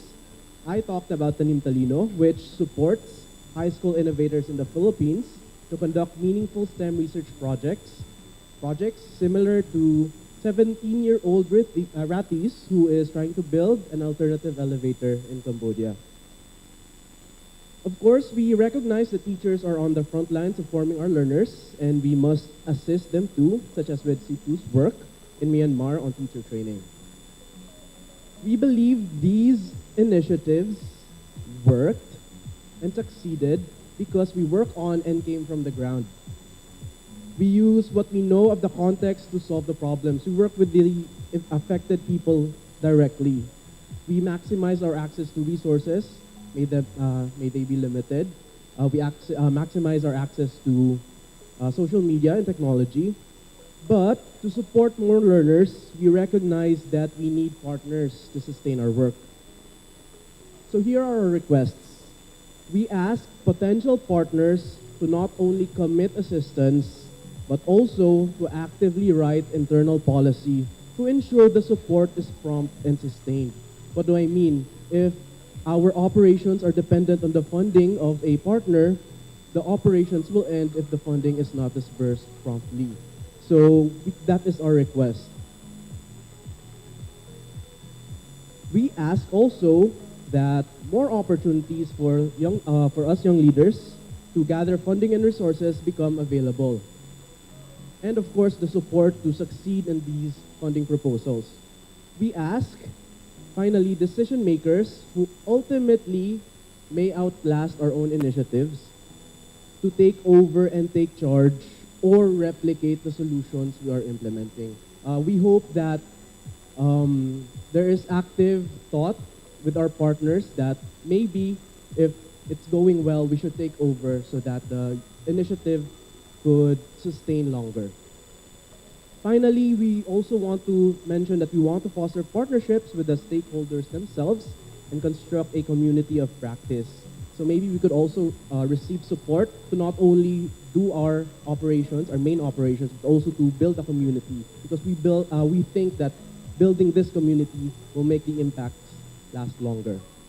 So on the ground, with strong institutional support, we believe we can transform the educational landscape together. Thank you.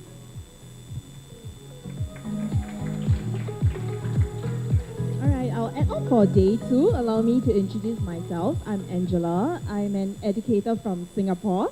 Yeah, I'm teaching science to high school students. All right, so for day 2 on learning support, perhaps I'll open with a sentence.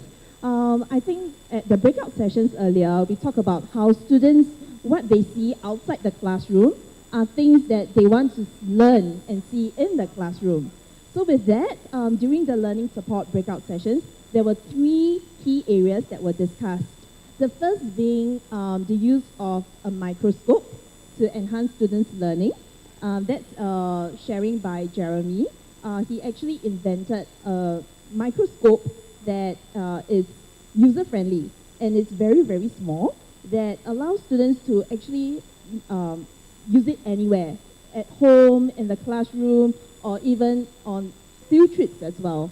So it's a portable microscope, which is very different from the conventional microscopes that we use in the laboratories. Yeah, and with the pandemic, actually it gives rise to this idea because students may not have access to the microscopes within the labs due to the pandemic.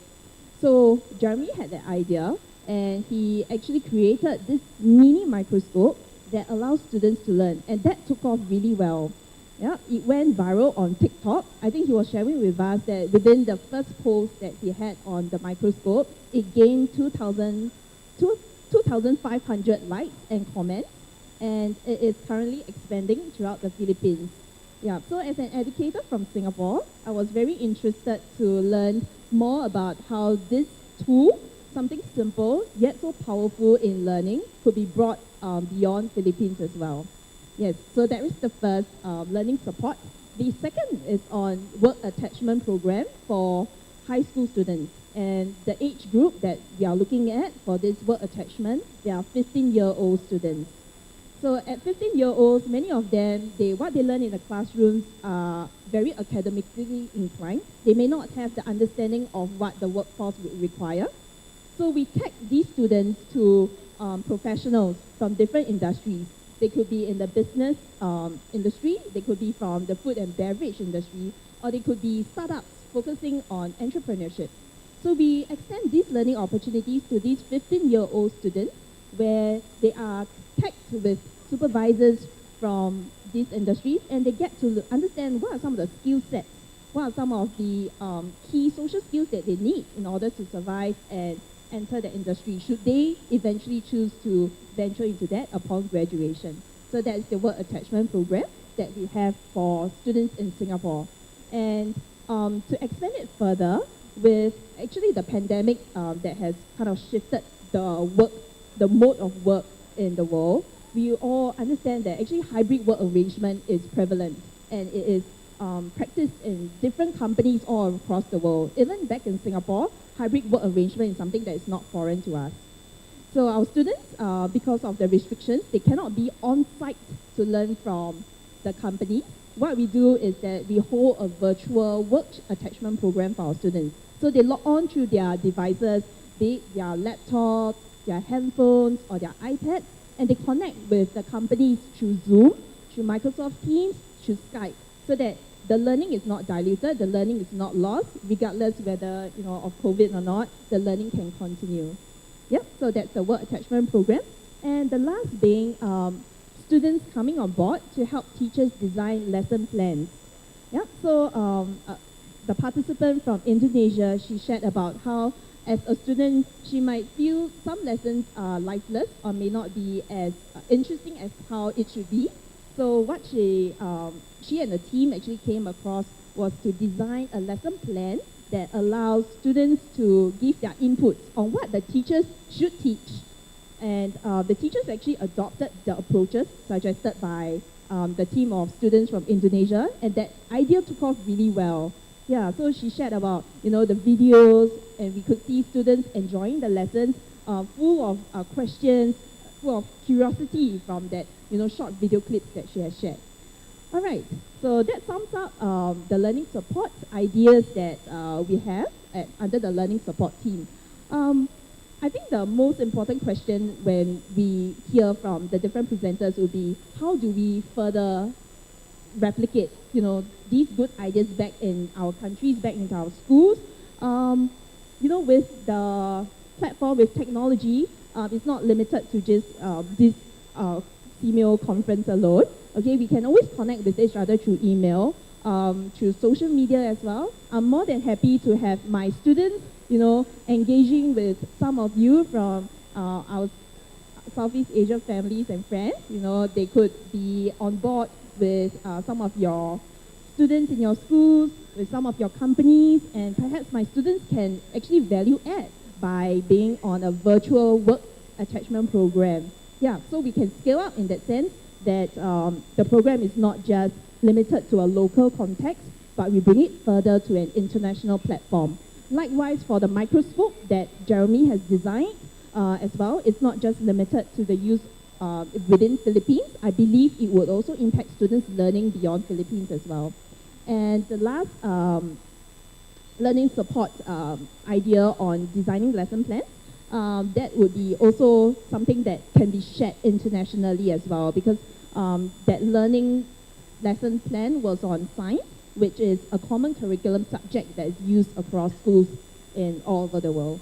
Yep, so I hope I have captured all of them beautifully in the table shown over here, and you feel free to connect with any of us should you want to link up with education in Singapore. We are happy to always host a school visit. All right, thank you. Thank you for a presenter from Singapore in learning support thematic area. So now, ladies and gentlemen, we are going to arrive at the critical point in our summit, a panel discussion aimed at generating response and gathering commitment support from a range of influential individuals in education sector. Now, I would like to introduce our esteemed panelists. Eti Rowell S. Barba, which is Secretary General, Intellectual Property Office of the Philippines. Mr. Dexter Galban, Assistant Secretary, Department of Education. Ms. Izzy Van Gogh, Chef of Education, UNICEF Philippines. And also Mrs. Sumaya Magnuch, Consultant UNESCO. And Dr. Leonor Mactolis Bjornis, Director of Samuel Innotech. And also Dr. Ethel Agnes Valenzuela, Education Advisor on the Future of Education and ASEAN Secretary. And also, lastly, Mr. Ivan Anthony Hinars, Secretary General, Philippine National Commission for UNESCO. Everyone, please give a round of applause to our panelists first. Thank you. So, first we have a video from Mr. Eddie Rowe as Baba from the Secretary General, Intellectual Property Office of the Philippines. Oh, it was canceled. Okay, so we will proceed with the discussion. And we will be having a follow-up Q&A section. So if you have any questions, please feel free to ask after we have a panel discussion to the panelists here. So first, may I ask a question to Mr. Gelban, Assistant Secretary, Department of Education. We will be very interested to listen to the response of Mr. Gelban, because so many innovations are being implemented in the different community of the Philippines, which were presented here at the summit. These innovations are meant to help transform education. May we know what action the Department of Education will do to ensure mainstreaming and institutionalizing of these innovations at the Department of Education. We hope you can give specific example of innovation that were presented. Thank you. Hello, good afternoon, everyone. It's a pleasure to be here. And again, my kind regards to our beloved former Secretary Ling Briones, now our director here in Simeo Innotech. When it comes to ensuring that we are able to follow through on the commitments of the Department of Education when it comes to youth interventions, I'd first like to give due credence and respect to the foundation set by our former secretary, because without her, there would not have been the position of Assistant Secretary for Youth Affairs and Special Concerns. And that in itself provides, hopefully everyone, an insight to the value of youth representation and action within government in itself.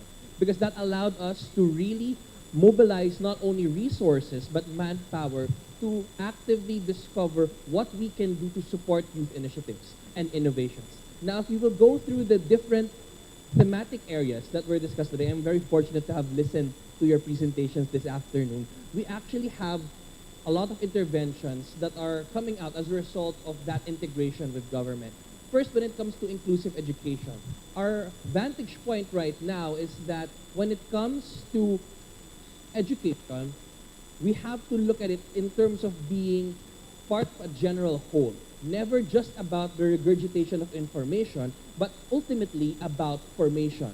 Particularly now that we are looking into habits, behaviors, all of these have to be integrated not just in the curriculum in itself, but also in all learning opportunities outside the classroom. And as such, we now are focusing on the development of after-school programs to highlight attachment for the different partnerships that our friends here today can work with us on. So whether you want to talk about financial education, whenever you want to talk about creative industry, and all of these other opportunities for youth to learn more about, we will now have a place for it there.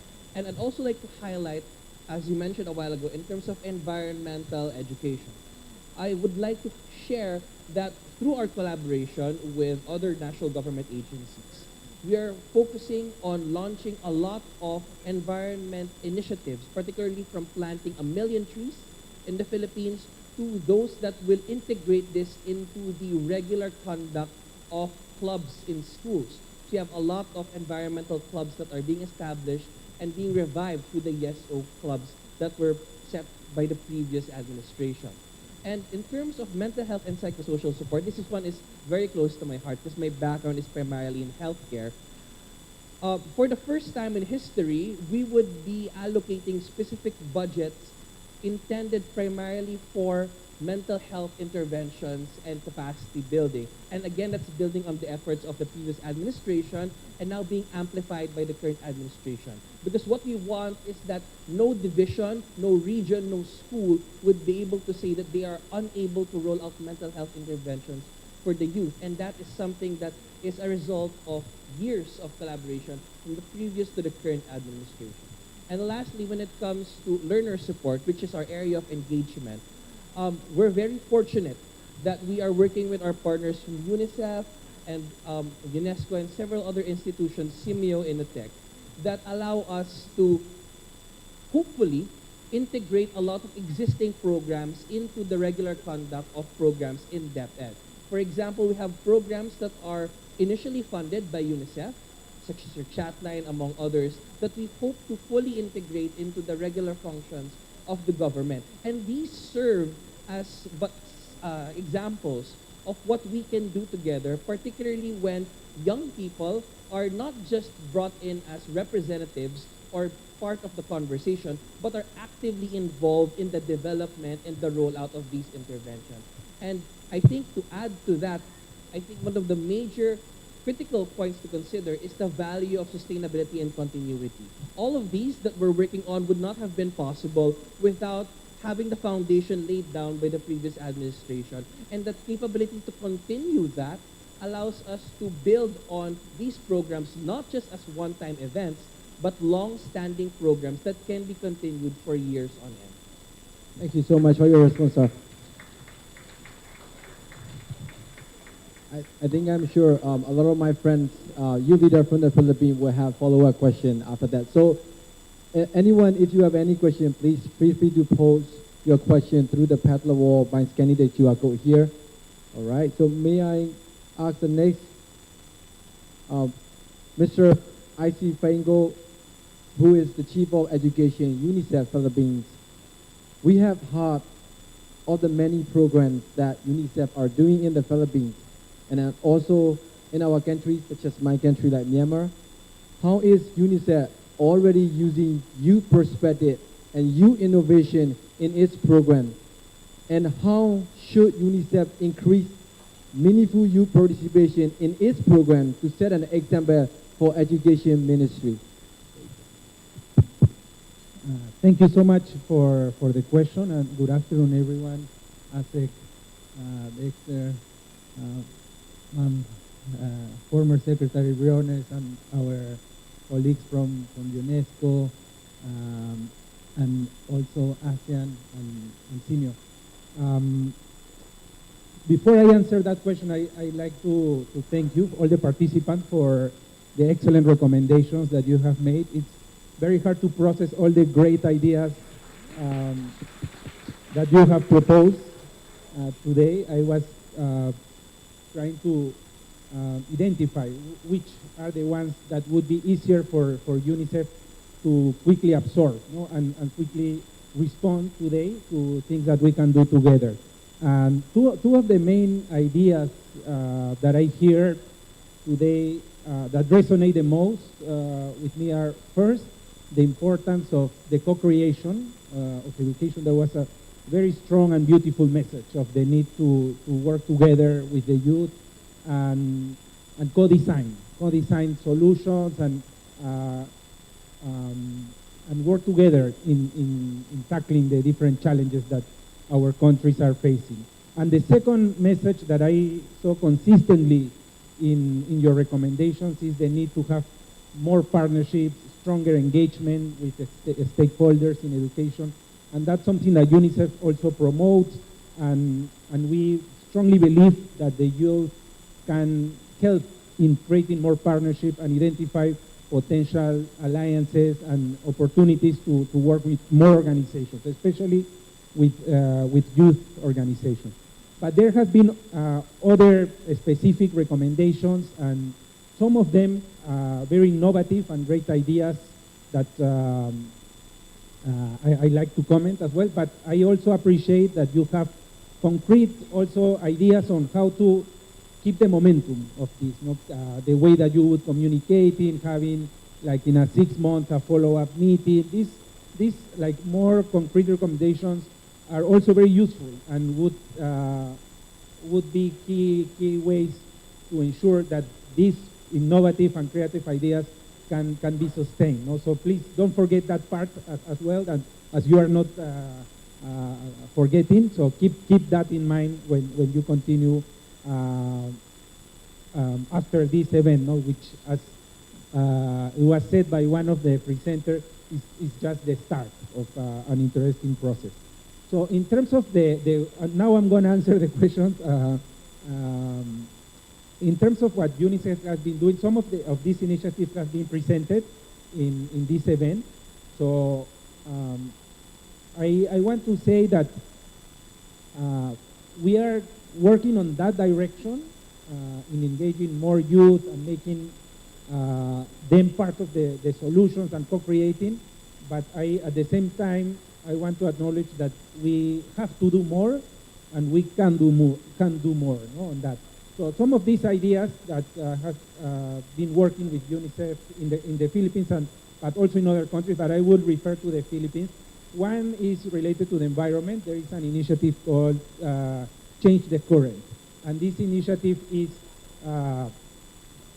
involving the youth, the students in high school, to identify ways of become more active on climate action, propose solutions in your communities, and get seed funding to implement your ideas and support the implementation with the support of the teachers.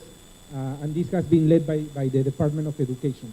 So one concrete response is that we have to work together in scaling this up, because this has been implemented in a few provinces in the Philippines.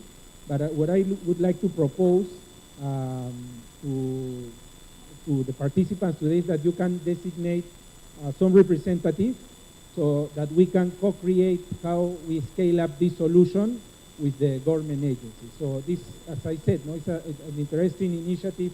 Many young leaders in the Philippines have been climate activists, have already implemented great ideas, but this should happen nationwide, not only in a few provinces. So the Department of Education and UNICEF have been thinking on how to scale this up, but we need the minds and the ideas of the youth. So this is an invitation, and if you think this is a good idea, I would like to ask you to choose a few representatives from this group that can help us in scaling Change the Current up to nationwide, and why not to other countries in Southeast Asia. And another initiative that we are piloting this year that has been presented in this event is LEAP, Learning and Learning Pathways, which is a platform, a learning platform that is providing opportunities for learning and skills development for youth, but also civic engagement activities that can include different proposals or ideas on how the youth can get together to find solutions for problems in your community. So when we finish this implementation of the pilot of LEAP at the end of this year, one important challenge for us is how to make this platform available to all Filipino youth, and why not again to different youth in other Southeast Asian countries.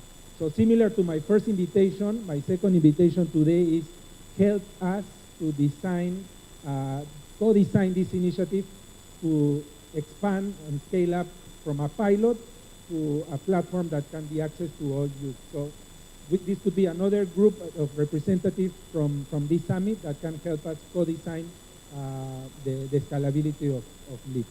And third is the work that we have been doing with the Department of Education on the alternative learning system. There has been a proposal there to continue strengthening this important system that is providing second chance opportunities for the youth who for different reasons drop out of the system but are having a second opportunity. So UNICEF has been working in developing a micro-certification way to get accreditation on different skills, and also working on STEM initiative on ALS, working on initiative on comprehensive sexuality education on ALS.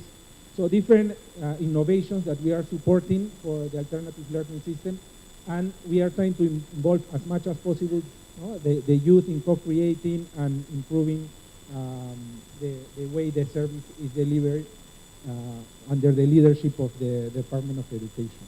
So these are some of the work that we are doing, and I'd like to finalize my part just with an anecdote.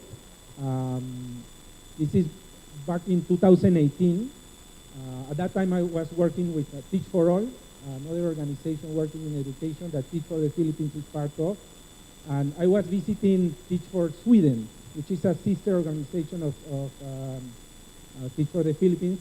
And I was visiting Stockholm for a presentation I was doing. And I remember at that time, I think it was September 2018, we were with the Teach for Sweden staff discussing what was happening at that time with a girl that was becoming an activist on climate change. So at that time, she just started that process, and the staff in Teach for Sweden didn't know what to do. They have an ethical dilemma because this girl was not attending school on Fridays to become an activist on climate change.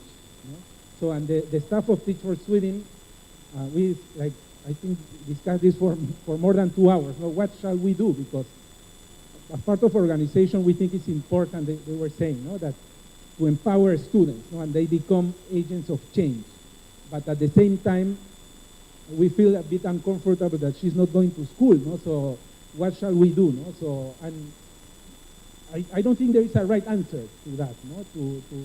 It's a complex ethical dilemma, but my message from that I want to share from that experience is that sometimes our advocacies, and when we want to transform our societies and our systems, there might be ideas that are going to be challenged and are not necessarily be well received by authorities or by adult leaders. But I think it's important to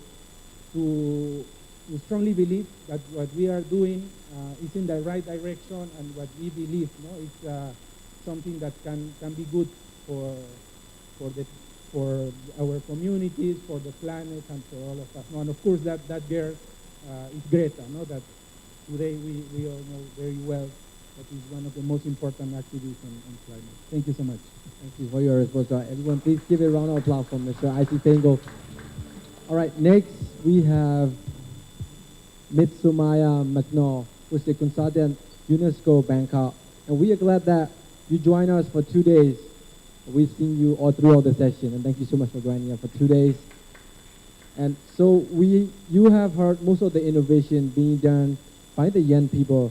What will be the role of UNESCO to ensure that the education ministry will be held accountable for mainstreaming these youth-driven innovation and youth demand? Thank you very much, and it was a real pleasure to be witness to the whole process and to hear about all the amazing ideas and exchanges that you had over the past 2 days. And I just want to reiterate congratulations to all of you for the amazing ideas and exchanges and just what you reached. So I think you all deserve a round of applause. And Yeah, and to answer your question, so at the regional level, UNESCO plays a role in terms of bridging the gap between the global, transforming education agenda, and then the local.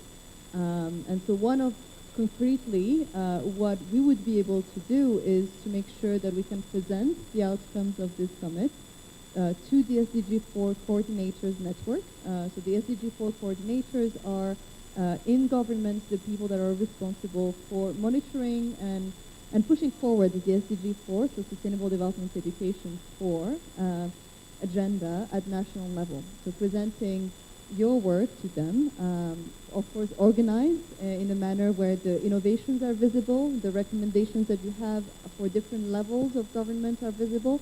I think it's something that could be helpful. Another one would be to, within that, also present the innovations that you've shared so that we can share them with the network responsible for SDG4 coordination. But also, we have another mechanism at the regional level called the Learning and Education 2030, LE 2030 Plus, which include many of the organizations here present, and I think they would very much welcome hearing about the innovations that you suggested and also the way forward that you suggested.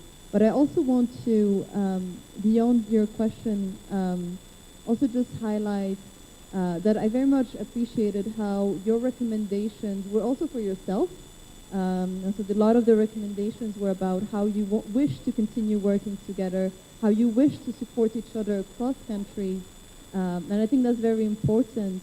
As a colleague from UNICEF was saying, governments or international organizations or ministries don't have always the answers, and sometimes it's very important to think outside of the box and to shake the system. And I think that is also the role that you're playing, and I hope that you can encourage each other in that. And certainly from UNESCO's side, we're very much supportive of that process. And I'll be taking many of the innovations and suggestions you had to my colleagues that work on the different sectors. As one of the roles that we do is also how we can support initiatives at national level, either through cross-learning across countries, or also to try to support at the country level how you can scale up some of these innovations. But anyway, won't take more of your time. Congratulations again, and hopefully we can, this is only the start, and we can keep working together. Thank you so much, Mr. Moya. Next, we have Dr. Lino Brunos, Director of CMU Innotech. We truly appreciate your support in offering this event as our platform to listen and learn from each other. And we are interested to know that what will happen after this summit and how can Innotech influence their CMAC and other CMU centers to follow your model on youth engagement.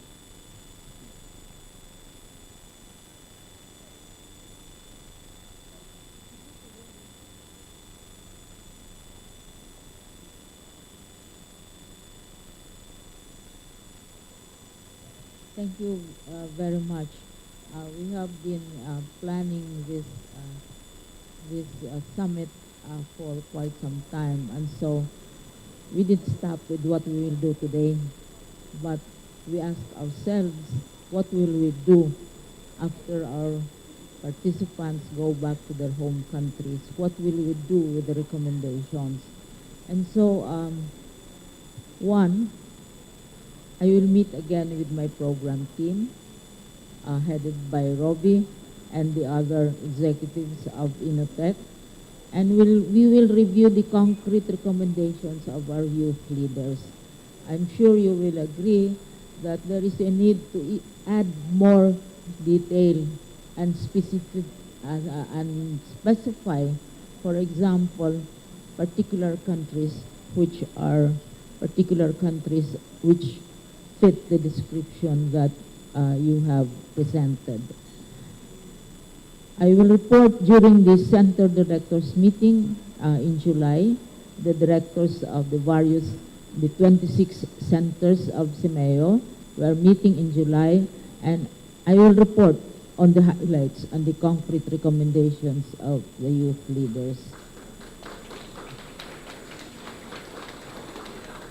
Thirdly, during the governing board meeting of Simeo Inotech, this will be in October, I will also invite youth leaders to conduct a learning session for the members of the governing boards, because we come from different disciplines, different levels of experience, and different perhaps ideas about the youth and how the youth should be taken care of and nurtured.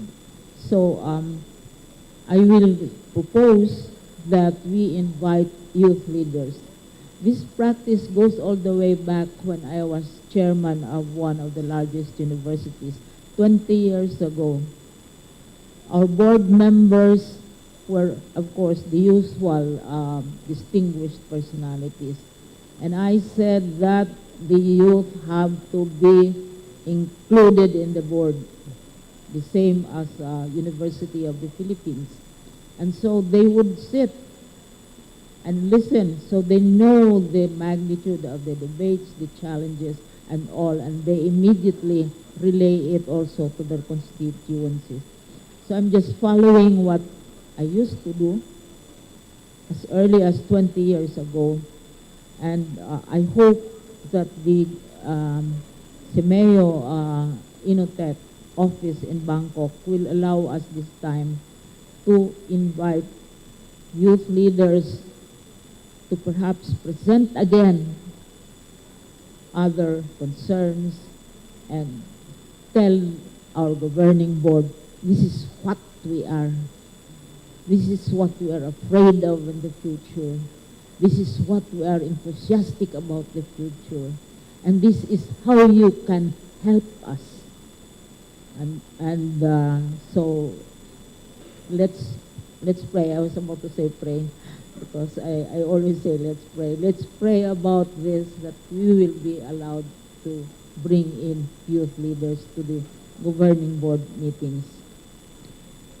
And then in November also, there's a youth summit. The report of the youth summit to the officials meeting. There will be a high officials meeting in November at the level of the ministers of education of the member countries. And again, we will highlight, we'll really focus on this, because this is one of the most significant events that have taken place for this year. We will also organize follow-through meetings. UNICEF has already given us the assurance, UNESCO, and of course, DepEd, from where I came from. Before you, ASEC, the youth program was at the level of a division, and I had it raised to the level of an assistant secretary, and I also doubled the number of staff for the youth. So in the case of the Philippines, I'd like to say that it's like many of the recommendations which you made or you presented, some of them, if not most of them, are already being implemented. But the stage of completion, the success of such implementations still have to be assessed, and we have to continue. It's not as if, oh, we're already doing that, so you go home to your barrios or to your local governments and so on. So we will submit your recommendations to the legislators, especially the young legislators, because we have young legislators, and also this is Congress and this is Senate, and of course we will submit also your resolutions to other executive agencies. And so I wish you luck, and thank you so much for coming over. It's like I'm talking to my grandchildren. Yeah. You're the age of my grandchildren, my grandchild.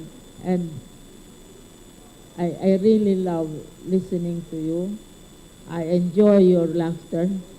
Last night, I loved your singing and your dancing, and also your good manners when Manila Concert Choir sang.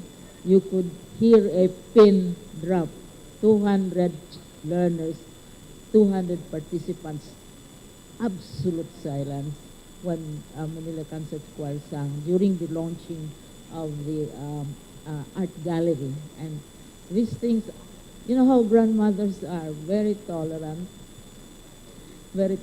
enjoying everything that the young people do, and not forgetting that they also have their own responsibilities. So thank you for that. I would just like to focus on one of the recommendations. I have taken detailed notes of the 8 areas, but I would like to focus on the curriculum change about art and technology. I'm a very strong advocate. Thank you for attending the the soft opening of the art gallery. Again, you were very silent also. You listened carefully. And this is what we are moving towards. We have to have curricula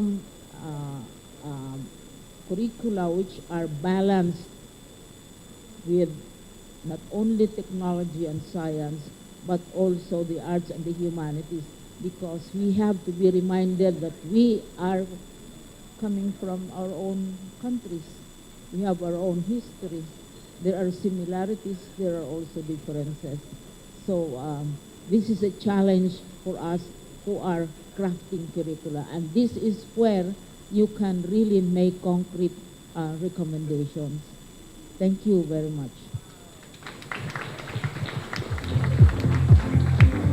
Thank you so much, Dr. Lino Biones. Next, we have Dr. Ita Valenzuela, who is Education New Chief Advisor on the Future of Education ASEAN Secretariat. Dear Dr. Ita, you have a very critical role as an education advisor on the future of learning. We are interested in concrete action on how the ASEAN Secretariat can help support mainstream youth initiatives that will transform education in the region. Thank you very much. Good afternoon, everyone. Good afternoon. You are all talking and you wanted to go out, right? You wanted to shop already. So I want to say something because you challenged me about the future. The future, right? That is my role. So in our region, in ASEAN, in member countries now 10 and soon maybe 11, so we are considered as the region with the most number of young people, right? So 7th largest economy of the world if we combine all of us, ASEAN asset in GDP. And if we look at Asia, we are 3rd in terms of our GDP. So we are really a very powerful region, right? Yeah. That is why in 2050, we're projecting there will be more of you, 15 to 24 years old. Are you there? Yeah. Are you still in 15 to 24? This is how we define the young people.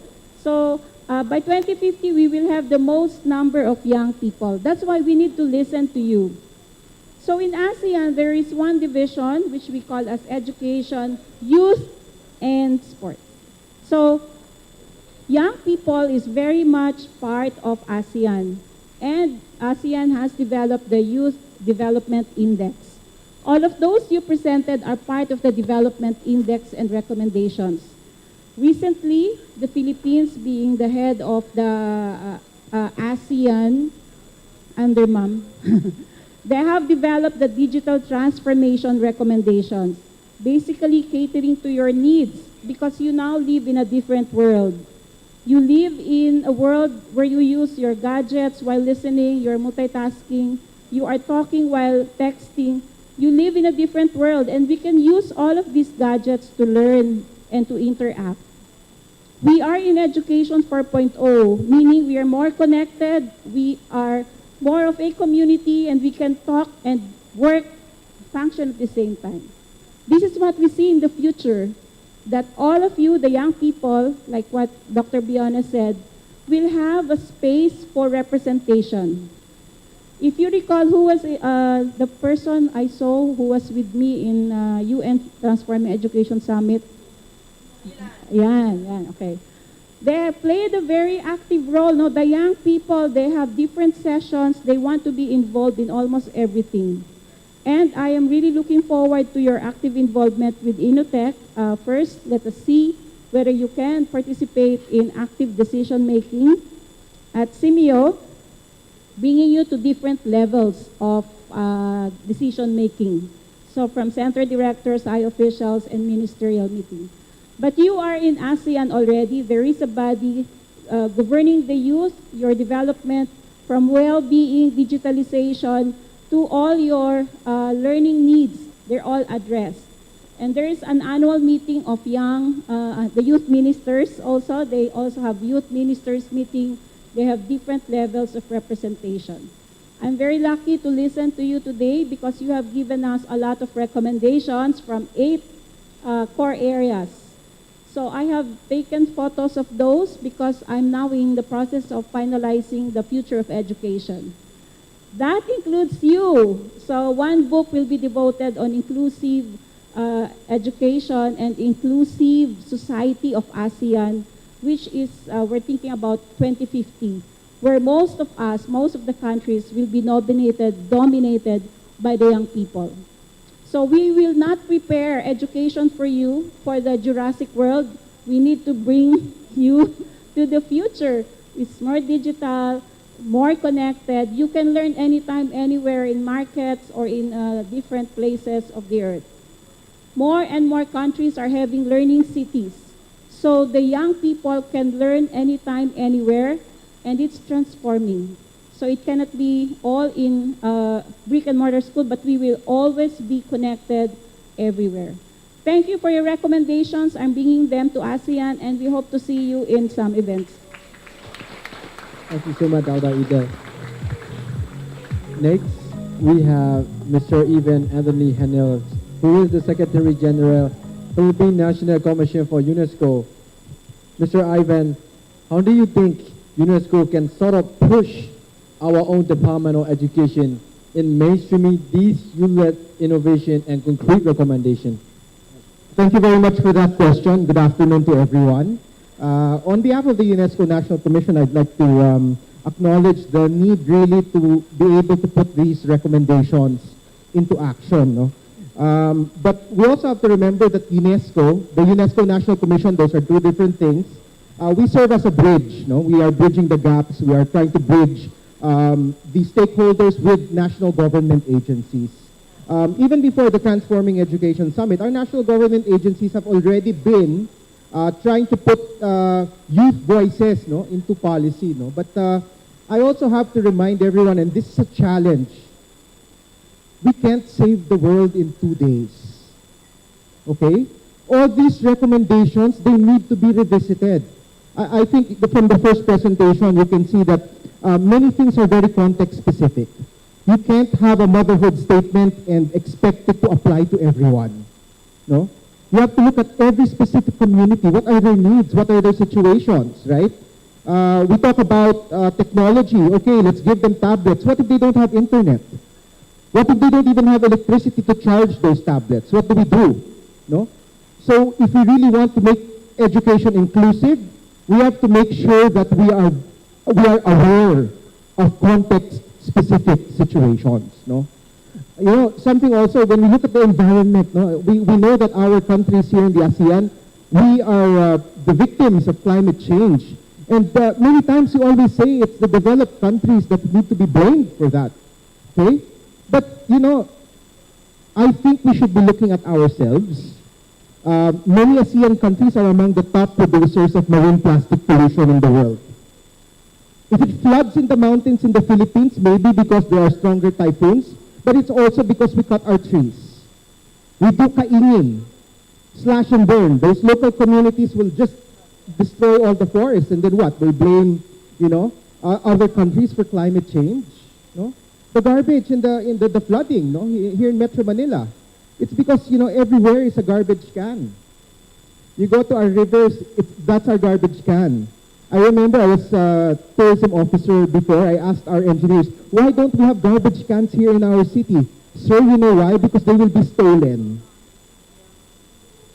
I was surprised. How do we deal with that? No, so people use the streets as their garbage cans. You go to our natural attractions here in the Philippines. Everywhere is a garbage can, because we need to educate people here about the need for climate action first.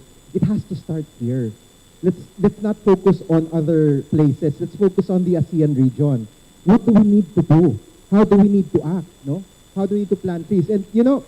I started as an advocate for culture when I was your age. I've been very active for 2 decades. And up to now, the problems are still the same. So this is a challenge for everyone.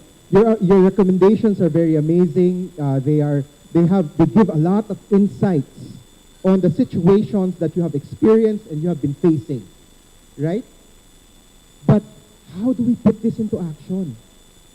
And are those recommendations applicable to everyone? No?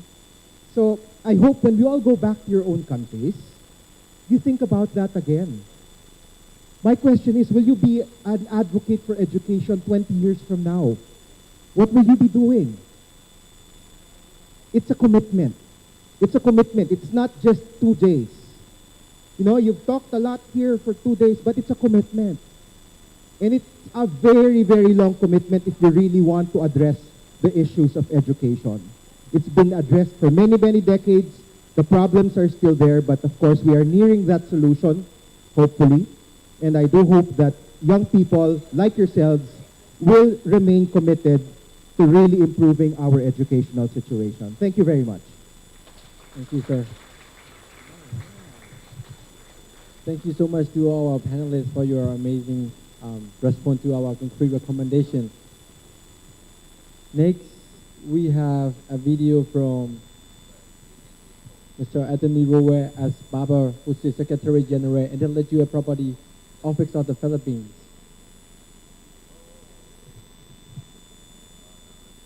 Ladies and gentlemen, good day all. To the leaders and representatives from the Philippines and the rest of the ASEAN region who are present today, I would like to offer you all a warm welcome to the inaugural 2023 Youth Summit. I look forward to how you will continue the conversation on the Youth Declaration on transforming education that was launched by the UN last year, and how you will mobilize the world's education communities to turn your aspirations into concrete actions. And to the CIMEO Inotech, thank you for providing a space for the Southeast Asian youth to deepen the discussions through this summit and help them to take ownership of the Youth Declaration. Seeing all of you here, I am reminded of how the ASEAN youth sector is a force to be reckoned with, given your adaptability in the face of the new technologies brought about by the Fourth Industrial Revolution. As noted in the ASEAN Work Plan on Youth 2021-2025, the region's youth account for 34%, or a third of the total ASEAN population of 654 million, constituting the largest ever cohort of ASEAN youth. In the Philippines, the youth sector comprises 28% of the total population of around 110.6 million. And because the median age of the Philippine population in 2020 is at 25.3 years, half of the nation's household population is younger than the median age, indicating the Philippine population is still quite young. Thus, if we are to ensure that the region is future ready in the face of new and ongoing global challenges, it is important that we fully empower you all to address these challenges. To quote President Ferdinand R. Marcos Jr. during his intervention at the ASEAN Leaders Interface with representatives of ASEAN youth last May, and I quote, "It is clear again that the future of ASEAN lies in our ability to support the youth in attaining their full potential, and this we must do by providing the skills and motivation to be ready for this future." Close quote. The Smart Intellectual Property Office of the Philippines, or IPOPhil, firmly supports the young people here who aims to transform the state of education in the ASEAN region. While this declaration will ensure the implementation of the Sustainable Development Goal 4, it will also undoubtedly spark new ideas and innovations to address the global economic crisis and other issues like the pandemic and climate change.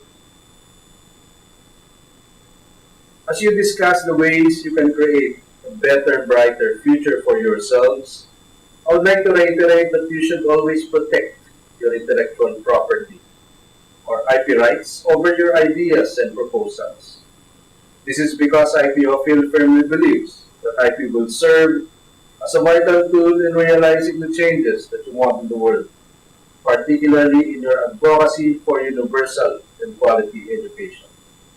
Furthermore, IP and innovation are inextricably linked. Our capacity to create and invent new works in the areas of technology and culture, as well as our ability to innovate to come up with relevant solutions to address societal problems, these serve as the engines that power humanity's progress and well-being. And to ensure the commitment of additional resources to further push innovation, we need to protect the owner's rights over these new creations. That is why protecting IP rights is so important, so that inventors and innovators are assured of benefiting from their creations, even as they build a more inclusive and progressive future for themselves, their families, and their communities. In this way, IP serves to empower the youth as they become innovators and creators themselves. On our part, IPOPhil is sustainably cultivating creativity and innovation by investing in the youth through IP education programs, as well as establishing links with government agencies leading our country's education. For example, our Young IP Advocates or YIPA program aims to create more young IP enthusiasts by establishing IP clubs in partner high schools. This program is also focused on integrating IP into the educational curriculum. Meanwhile, IPOPhil has partnered with the Technical Education and Skills Development Authority or TESDA to lay the groundwork for IP consciousness in the technical education sector. Likewise, our collaboration with the Commission on Higher Education or CHED is helping to institutionalize IP learning in the country's colleges and universities. These initiatives will surely help to encourage further innovations in education, learning, technology, culture, and the arts. This will also raise IP awareness among the youth.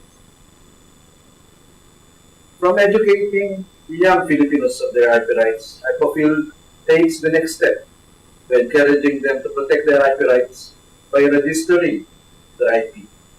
IPOPhil has already made this easier thanks to our digitalization efforts to create an end-to-end electronic processing of IP registration and protection. But we also understand that sometimes there is a need to provide technical and financial assistance to potential filers. To this end, IPOPhil launched the Youth Intellectual Property Incentive Program, which waives certain application fees for young filers. This program also provides them with technical consultations and capacity building for qualified individual and institutional applicants. I would like to mention a recent recipient of the EP program is Mark Kennedy Bantugon, an aeronautical engineer whose patent application for his Pili seal was granted last April. Prior to being patented, Bantugan's invention had already received the Collegiate Grand Winner Award of the Philippine Chamber of Commerce and Industries Alfredo Emio Awards in 2020 and the National James Dyson Award in 2021. With this crucial step, Bantugan can now transition to commercializing his invention. Moreover, he can now negotiate for licensing terms that are in line with his goal of having Philippine industries benefit the most from his policy. IP protection also needs to be considered as a long-term investment. Consider the local education and fintech startup InvestEd, a financial lending enterprise that provides student loans.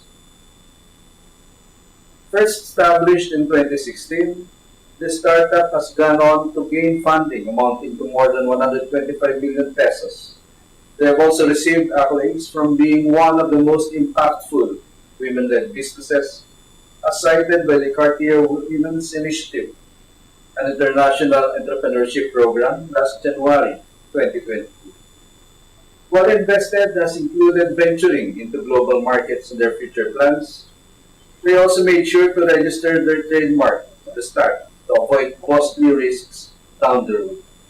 They secured the stable growth of the startup while preventing others from copying their trademark and benefiting from their hard work. To close, with today's summit set to generate discussions on how to translate the Youth Declaration into concrete action plans, we look forward to the innovations that will transform our classrooms, schools, and the education system. I also hope that in this brand new future that you are shaping, respect for IP rights will be included in this new state of education for the ASEAN region. At the same time, I would like to assure the young representatives here that IPOPhil stands in solidarity with you in making our world a better place through education for generations to come. Maraming salamat po at magandang araw sa inyo lahat.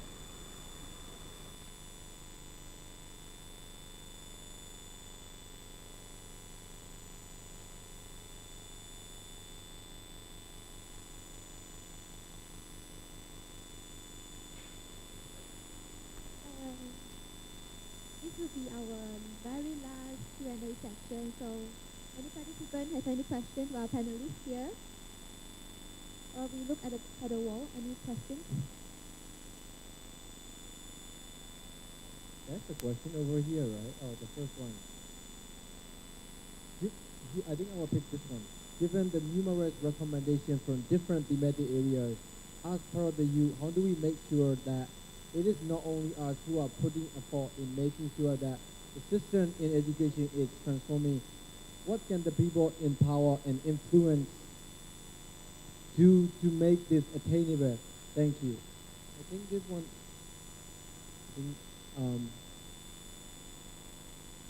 oh, yes, sir.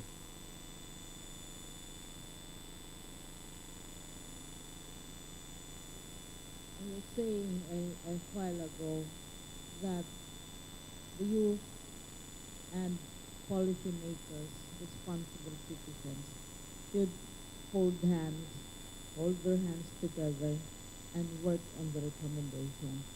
We already have encouragement from UNESCO, from UNICEF, from other regional bodies, and we need to bring specific recommendations to our respective countries, because our systems can be different, our laws can be different, and there are recommendations which need a change of law, and there are those which are fairly advanced and already implemented.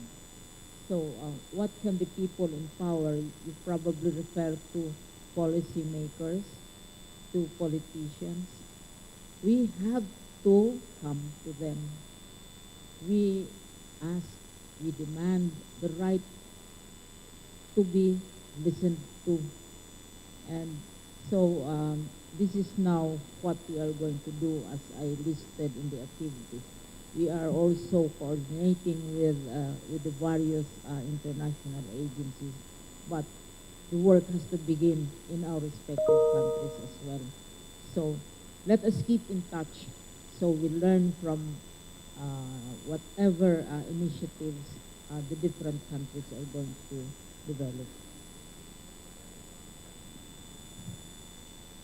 So I always, when I see these kinds of questions, I will always throw it back. What can young people do to make sure that people in power can make this attainable? And it's very important for us to really look back at our recommendations, revisit all these recommendations. We talk about evidence-based, a lot. What you did today came from a lot of personal experiences, but you still need to find out what else is happening around you and in other places around the country and around the ASEAN region. And when we make these recommendations, we revisit these recommendations, we have to make sure that the recommendations are evidence-based. We've been able to do our research and we know that these are the correct recommendations. It's not a recommendation that we came up only in 2 days. No? So that's my challenge. Let's go back. What are we doing after this summit? What will you be doing after this summit? What will you be doing with these recommendations after the summit? That's the question I will have to ask everyone. Are you happy that you submitted it and then when you go back, it's over? What are we going to do about these recommendations? No?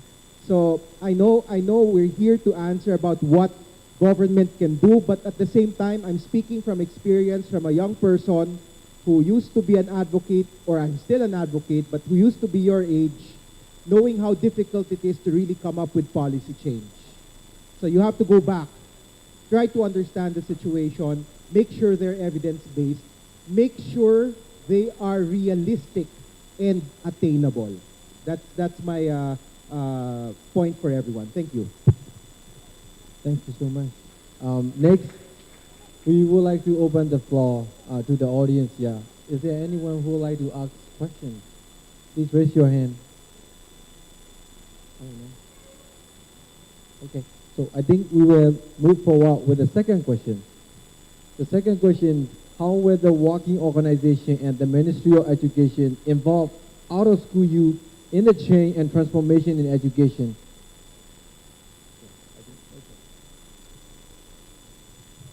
This is a brilliant question because it really highlights the value of inclusivity.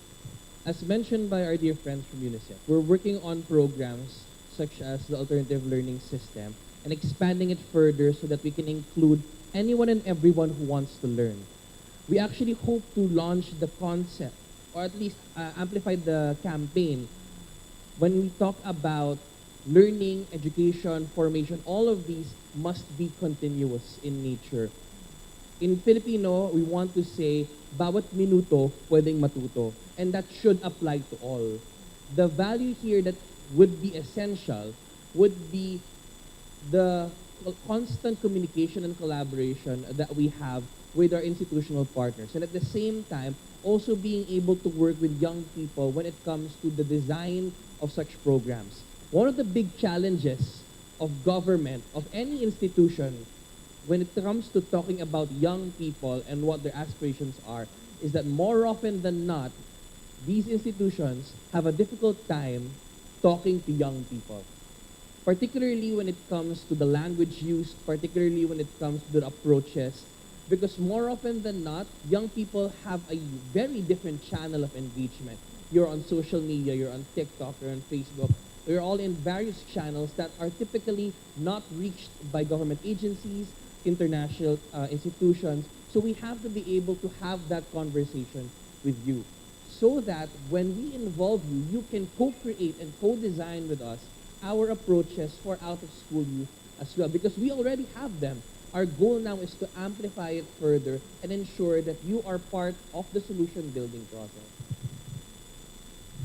Also, to add to that question, there is already an interesting experience in the Philippines, as have been raised during the discussion, which are the Youth Development Alliances. So in different cities of the Philippines, in some countries, there is these platforms led by the provincial governments, by the city governments, where different organizations, including youth organizations, are working towards ensuring that the youth are not out of school and they can access different opportunities for learning and for earning and for being active in their communities. So these are the spaces that UNICEF is currently relying on for the LEAP initiative, for the learning and earning pathways. And this example from the Philippines can inspire other countries in Southeast Asia. I'm sure probably there are already some experiences in other countries in which at the local level there are youth organizations that are working with the local government to involve the out-of-school youth and ensure that they also have different opportunities for their development and their growth. Thank you. Thank you so much. Thank you, Mr. Gaban, Mr. Fengo, for the answering question. So, once again, thank you for our panelists today.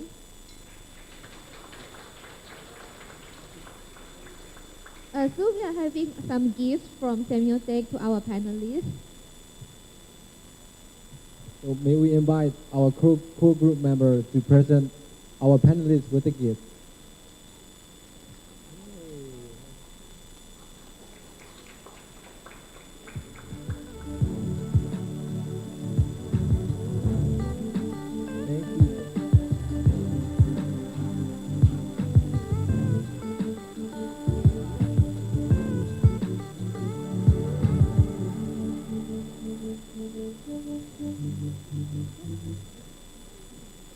So once again, thank you for all the panelists for joining us for this two-day event. Be sure that we have already having a very fruitful and concrete recommendation for all this thematic area, all this issue. So we would like to move on to our next session, which is our closing, which is the signature of documentation for the and the documentation, which already summarized all the recommendation, suggestion within the document. Next, we have a commitment signing section. We have compiled all the recommendations from all the youth leaders, and then we're going to ask our panelists here to sign on the paper to show commitment and support for all our recommendations. We want to invite our panelists to come forward to sign for documentation.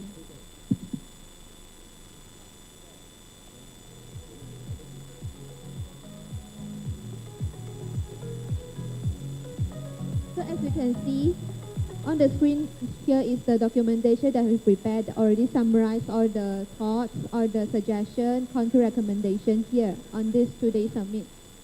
So we would like to invite all the panelists to have a sign on just around all this document.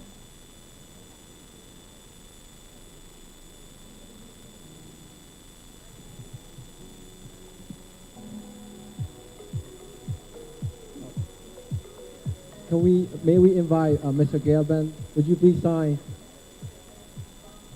in this statement of concrete recommendation from all of our youth leaders?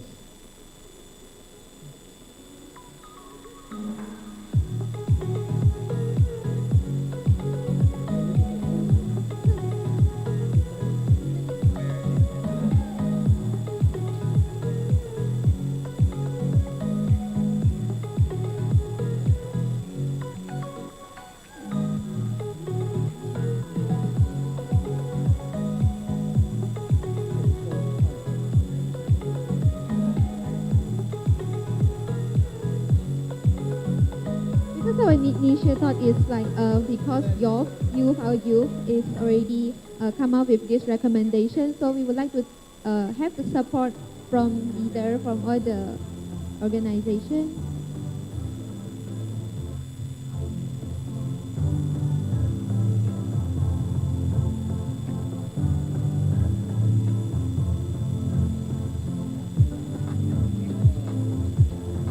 Yes, okay. So I'm so happy to introduce this commitment of support. So the document is just a written version of the concrete recommendations that were discussed by our speakers from all 8 breakout thematic areas. So everything you heard has been detailed in summary on this document. And if you are in line with the things that you heard, we just want your signature as a sign of non-binding support for the things that we heard in today's discussion. But hopefully, we can draft actual agreements that are binding between young people and ministries of education and agencies. Thank you. So, yes. Do we invite? May I invite Mr. Galvin, Assistant Secretary, Department of Education, to sign on the letter, please.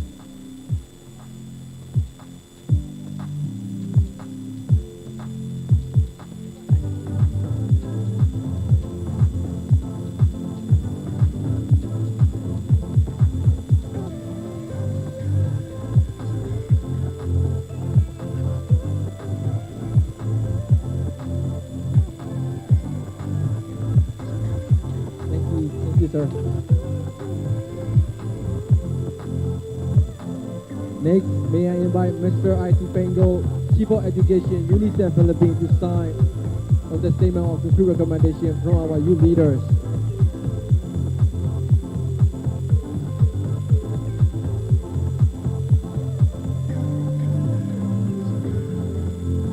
Next, may I invite Dr. Lino Biones, the writer, CMU Innotech. May I please sign on the statement of recommendation from our youth leaders.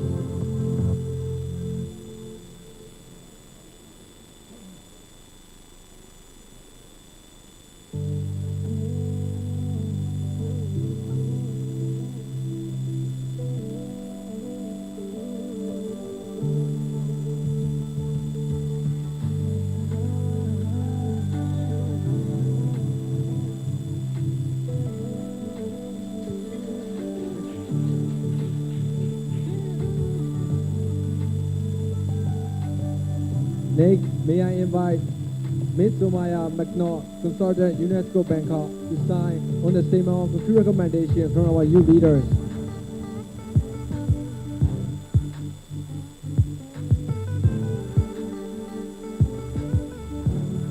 Next, may I invite Dr. Ibe Valenzuela, Education new Chief Advisor on the Future of Education, ASEAN Secretariat, to sign on the statement of the true recommendation from our youth leader, Dr. Idel. Yes.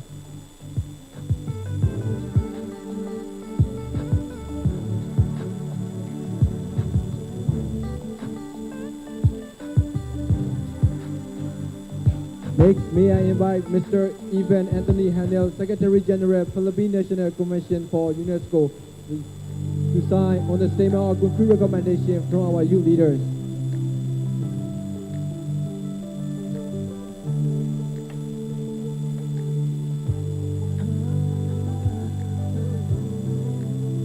So much for all the panelists here.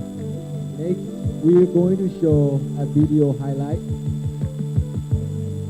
Oh yeah.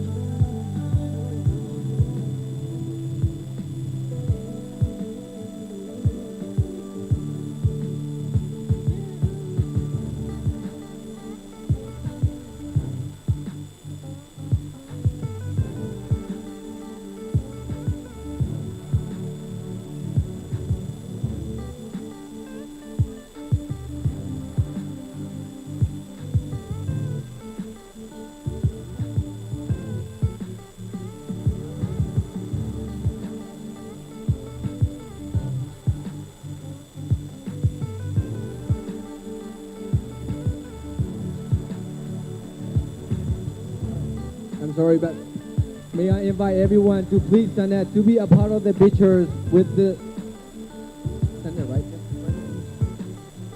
On your seat, to please stand up to be a part of the picture.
right, thank you everyone. Thank you for all the panelists again, and thank you for all the participants.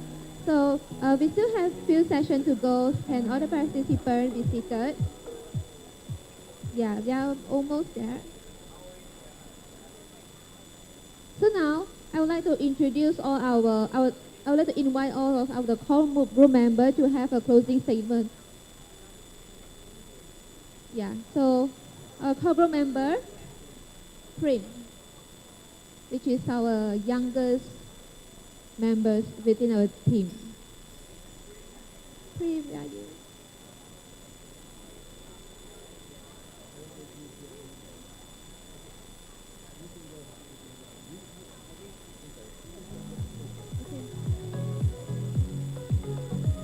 Maybe you can start with Elon first. So, again, good afternoon, everyone. First of all, we just want to give a big thank you to I want to give a big thank you, I guess personally, to the core group of young leaders who helped organize this event. So let's give them a warm round of applause. And before we end this event, we did prepare just a closing statement that we want to say together. And we're happy to share this with you. So, distinguished delegates, youth leaders, and ladies and gentlemen, we, the youth of Southeast Asia, recognize that our quality education is the most powerful tool to empower people and solve the global crises of our world. We need to work towards transforming commitments into action. Inspired by the Youth Declaration at the Transforming Education Summit, we gathered here for the Youth Summit on Transforming Education in Southeast Asia, and we've been fortunate to explore and gather a plethora of innovative working models on the transformation of education. As a youth, we represent both the present and the future, bearing the immense potential of shaping Southeast Asia's educational trajectory. Young people in Southeast Asia have demonstrated the utmost dedication to understanding and contributing to the educational landscape in our region, embodying the summit spirit of participatory leadership and putting youth at the center of the education transformation. This has truly been an event driven by Youth for Youth. Through this gathering, we consolidated 4 concrete recommendations to achieving SDG number 4. Next, I would like to read out recommendations from our youth leader. Number 1, establish a mechanism for harmonization, replication, and scaling up of the innovation to synchronize youth development efforts by involving and convincing decision makers to help transform education. Number 2, coverage and strengthen youth-led education innovation in digital, environment education, classroom management, and other contexts by strengthening partnership and funding opportunities with the relevant ministry and development partners to integrate and sustain the program either into the curriculum or extracurricular needs in education. Third, sustain the discussion and engagement beyond the summit by organizing the Southeast Asian Youth Community of Education stakeholders and eliminating certification to the sustain of conservation, connection, and collaboration. Fourth, maximize the use of data and technology for proper information dissemination and the development of youth program and policies. We continue monitoring and evaluation on the progress of program.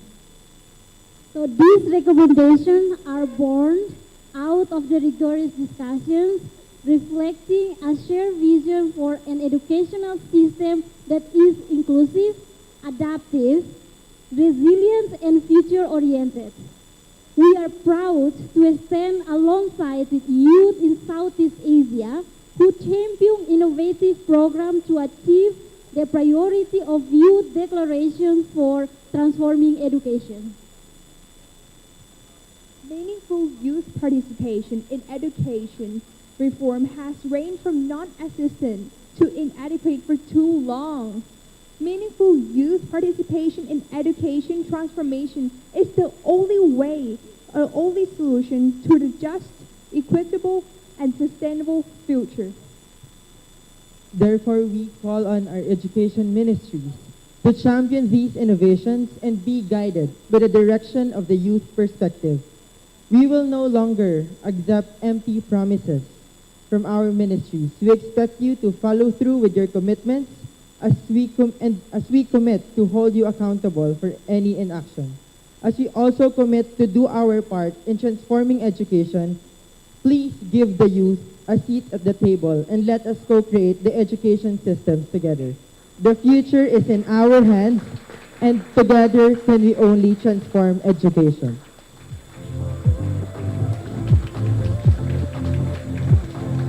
Thank you for all the core group members and all the closing statements.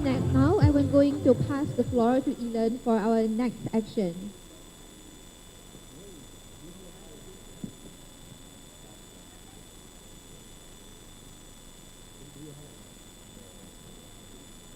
All right. Thank you so much. This event has been so amazing, and I have a very important thing to say, and that I heard the question earlier. What happens after this youth summit? I'm sure you're all wondering what is happening after this youth summit. I have some exciting things to share, and thank you. Yep. So we started this summit with intention. We looked at the pictures around, posted on this room, some on the slide in front of us. And I just want to share my pride. I've met so many amazing young people in this event, and I just feel so, so proud to be working alongside of you wherever you are. So please give yourselves a round of applause. I want to extend this gratitude and say that it's not just me that wants to say thank you to you. Next slide, please. Next slide. If you, on your way out later at the end of this event, you'll see some handwritten messages from Filipino children, Filipino students, and Filipino teachers who want to say thank you to you participants for all the hard work that you did the last 2 days. So thank you again. Give yourselves a round of applause. Someone already found the cards and has started crying. So I think they have recovered already since reading some of the cards. All right, so here's the exciting part. Yes. All right. Please, if you want to stay part of this transforming education movement that we have really ignited here in Southeast Asia this week, please follow at Education 2030 UN on Twitter and Education 2030 UN on LinkedIn. Please do. Why? You will stay updated on opportunities and events that are happening. You will help amplify our messages as young people when it comes to education transformation. Next, I'm very happy to remind everyone, in case you didn't know, as a member of the UNESCO SDG 4 Youth Network, we are tasked to lead the transforming education movement globally with youth at the forefront. So, do you want to join the UNESCO SDG 4 Youth Network? Applications were just extended and they closed this Friday. So please scan the QR code and it will take you to the application that is due this Friday, June 30. All right? I've already been told by UNESCO headquarters in Paris that there are very few applicants from Southeast Asia. And I just think I added 100 more applicants by announcing this. So please apply. We need more of us representing this global movement. Thank you. Next, one of our next steps as the SDG 4 Youth Network is to translate this amazing document and declaration that was launched at the UN last year, the Youth Declaration on Transforming Education. Do you think we need to make this declaration more accessible to more people in our countries? Yes, and the way to do that is to translate the language. So if anyone wants to support this initiative, the UN agencies will not do this, so we need young people to help join this campaign to translate this document and make this document as accessible as possible. So hopefully you're able to scan the QR code, but the QR code is also on the boards on your way out, so it's there for you as well. Thank you. Next, I'm also leading an effort in the next few months. Anyone who wants to join this capacity building workshop, we are going to be launching a massive movement these next 3 months when it comes to transforming education. and we invite all of you to be part of it. Previous slide, please.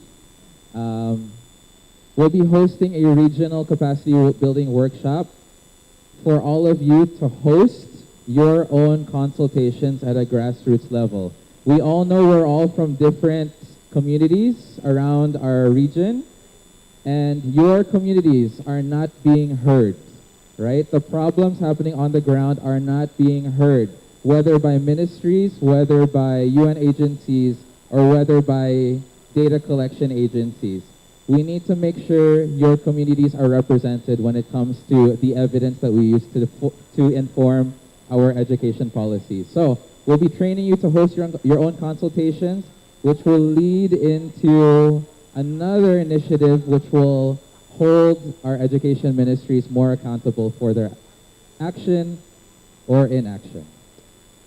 Next, I just want to thank Director Briones for announcing that Simeo will be taking the lead on showing what it looks like for young people to have a seat at the table, because we've already heard from Director Briones that young people will be joining board meetings, that young people will be the focus for upcoming events at Simeo, because Simeo does so much for education programs across the Southeast Asian region, and what better way to improve those programs than by empowering youth at the table. So thank you so much, Simeo, for doing this. On a side note, as young people, keyword accountability.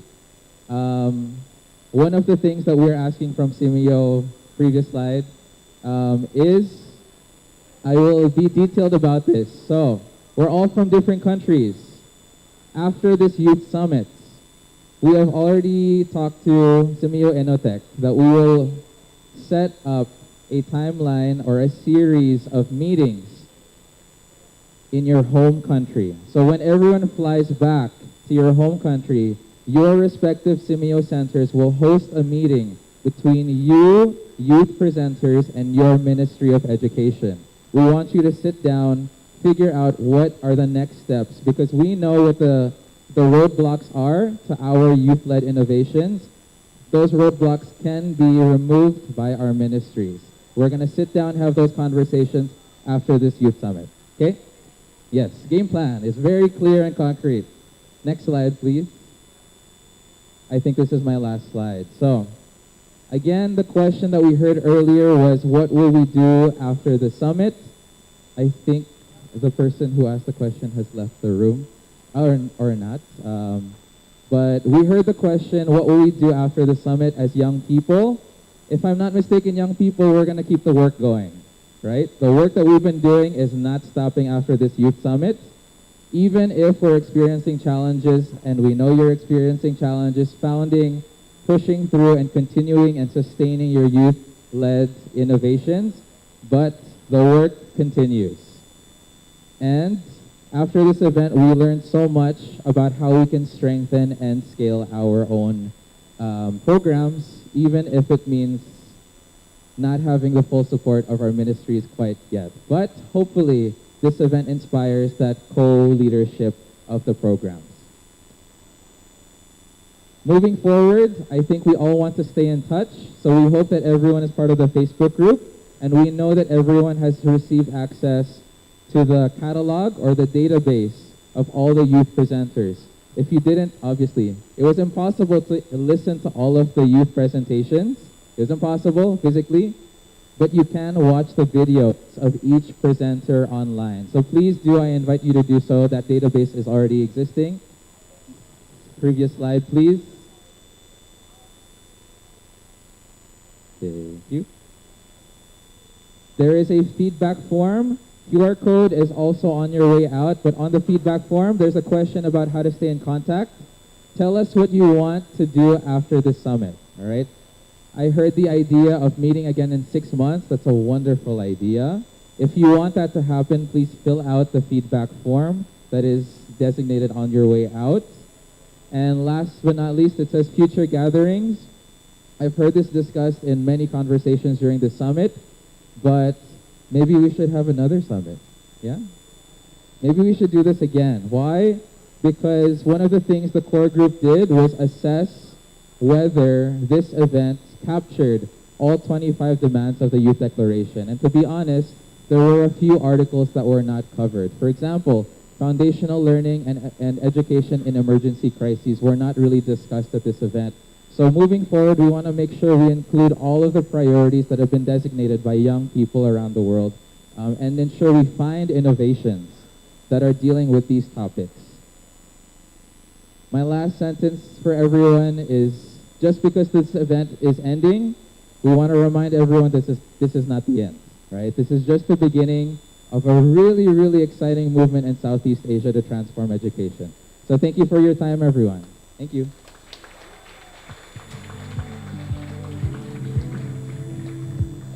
Thank you, Mr. Ethan, for the closing statement. Now I'm going to invite Evan Jalista. He has some surprise gift for those selected artworks. All right, next we have a video highlight. No? Oh, he's here? I don't know he's here.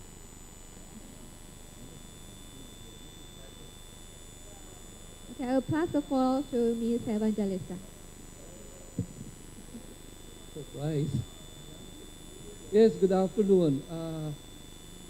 We posted all the participants who went to my part, the traditional art, and my partner is Oche. It's more on the art, AI art. So you can visit their works, and we have a surprise gift to those who participated. So we have wait. Oche, can I get the list who won the list? We have a surprise gift to those we picked the traditional art and the AI art.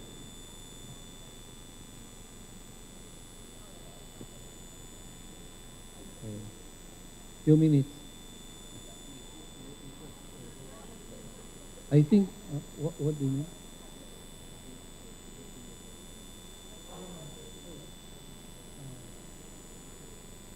Can we call the winner in the traditional art?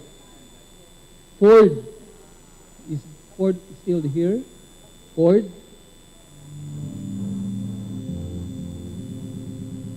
No one here? He went home? He's from Thailand. He's from Thailand.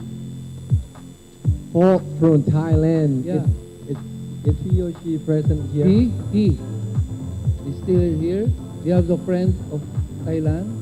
Who's the friend of Thailand? Anyone from Thailand here? Anyone from Thailand? Thailand.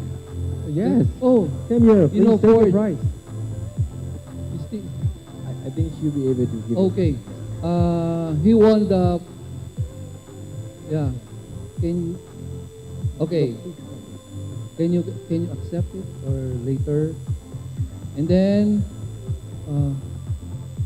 the other one is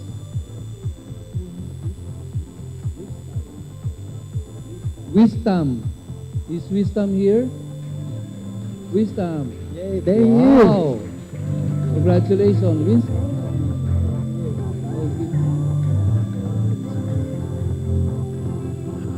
Yeah.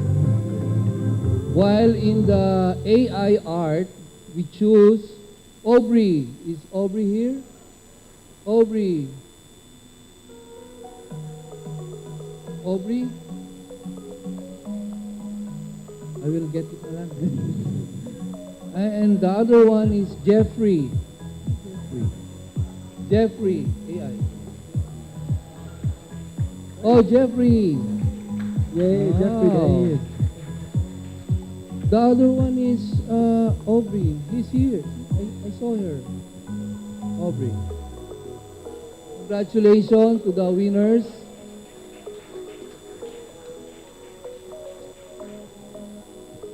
And later, before you go to dinner, you can visit while the artwork is still there, because the artist will get it and take it home.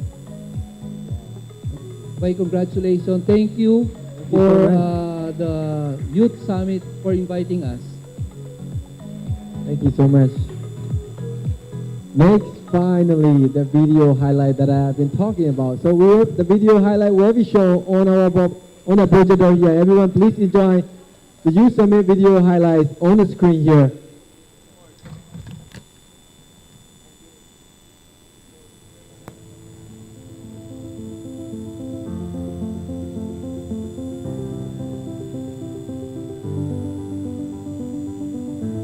Are you happy to be here? We're so happy that you're here. We're so happy that we're occupying space. Focus on the youth is one of the major thrusts of Sineo Inotech. Policymakers pass laws, legislators, and teachers tell us how to behave and give us tests. But we have to hear from the young people themselves. After all, it is your future.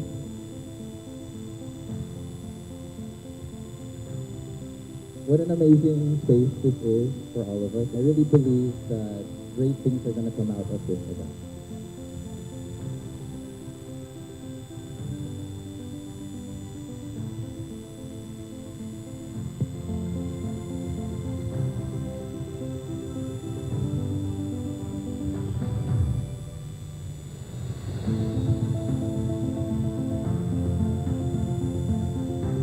Let's remember to represent the millions of people who cannot be in this room. You know, we're planting for the future.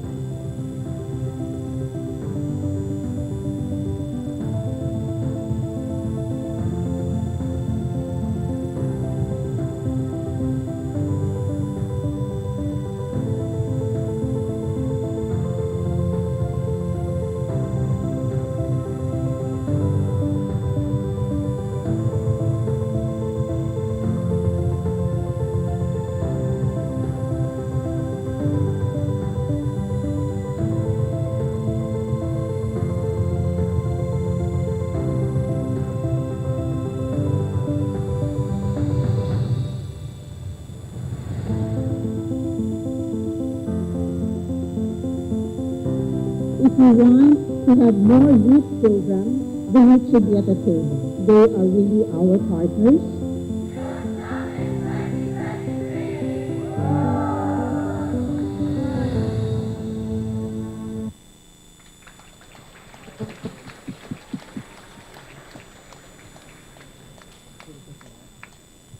All right, everyone, I think you enjoyed the video as much as I did. All right, this is the time for photo session for everyone. So may I invite everyone to please come forward right here in the center to take the pictures. Everyone, we'll do this. And we will face it that way. The camera is right there over there.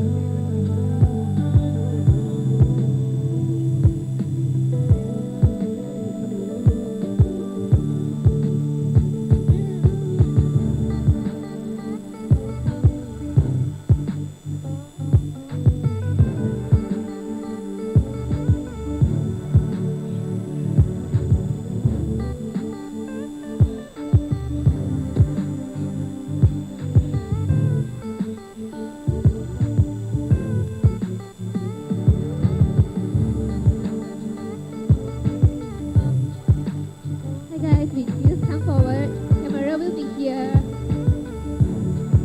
All right, guys. I am the photographer. I will stay here, so you'll stay there on the floor. Okay? I will stand here so I can capture everyone.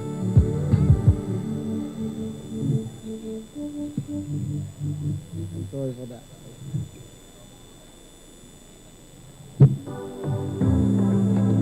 Ito. Right.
Thank you so much, everyone. And dinner, wherever we serve, please go to the same area where you had lunch. And for the airport transfer, everyone, schedules are available in front of the Hernandez Hall, which is right there, and main lobby. So if you want to check out the schedule for the airport transfer, schedules are available in front of the Hernandez Hall and main lobby. And feedback QR code is posted at the back of the floor hall. If you want a certificate, please answer the phone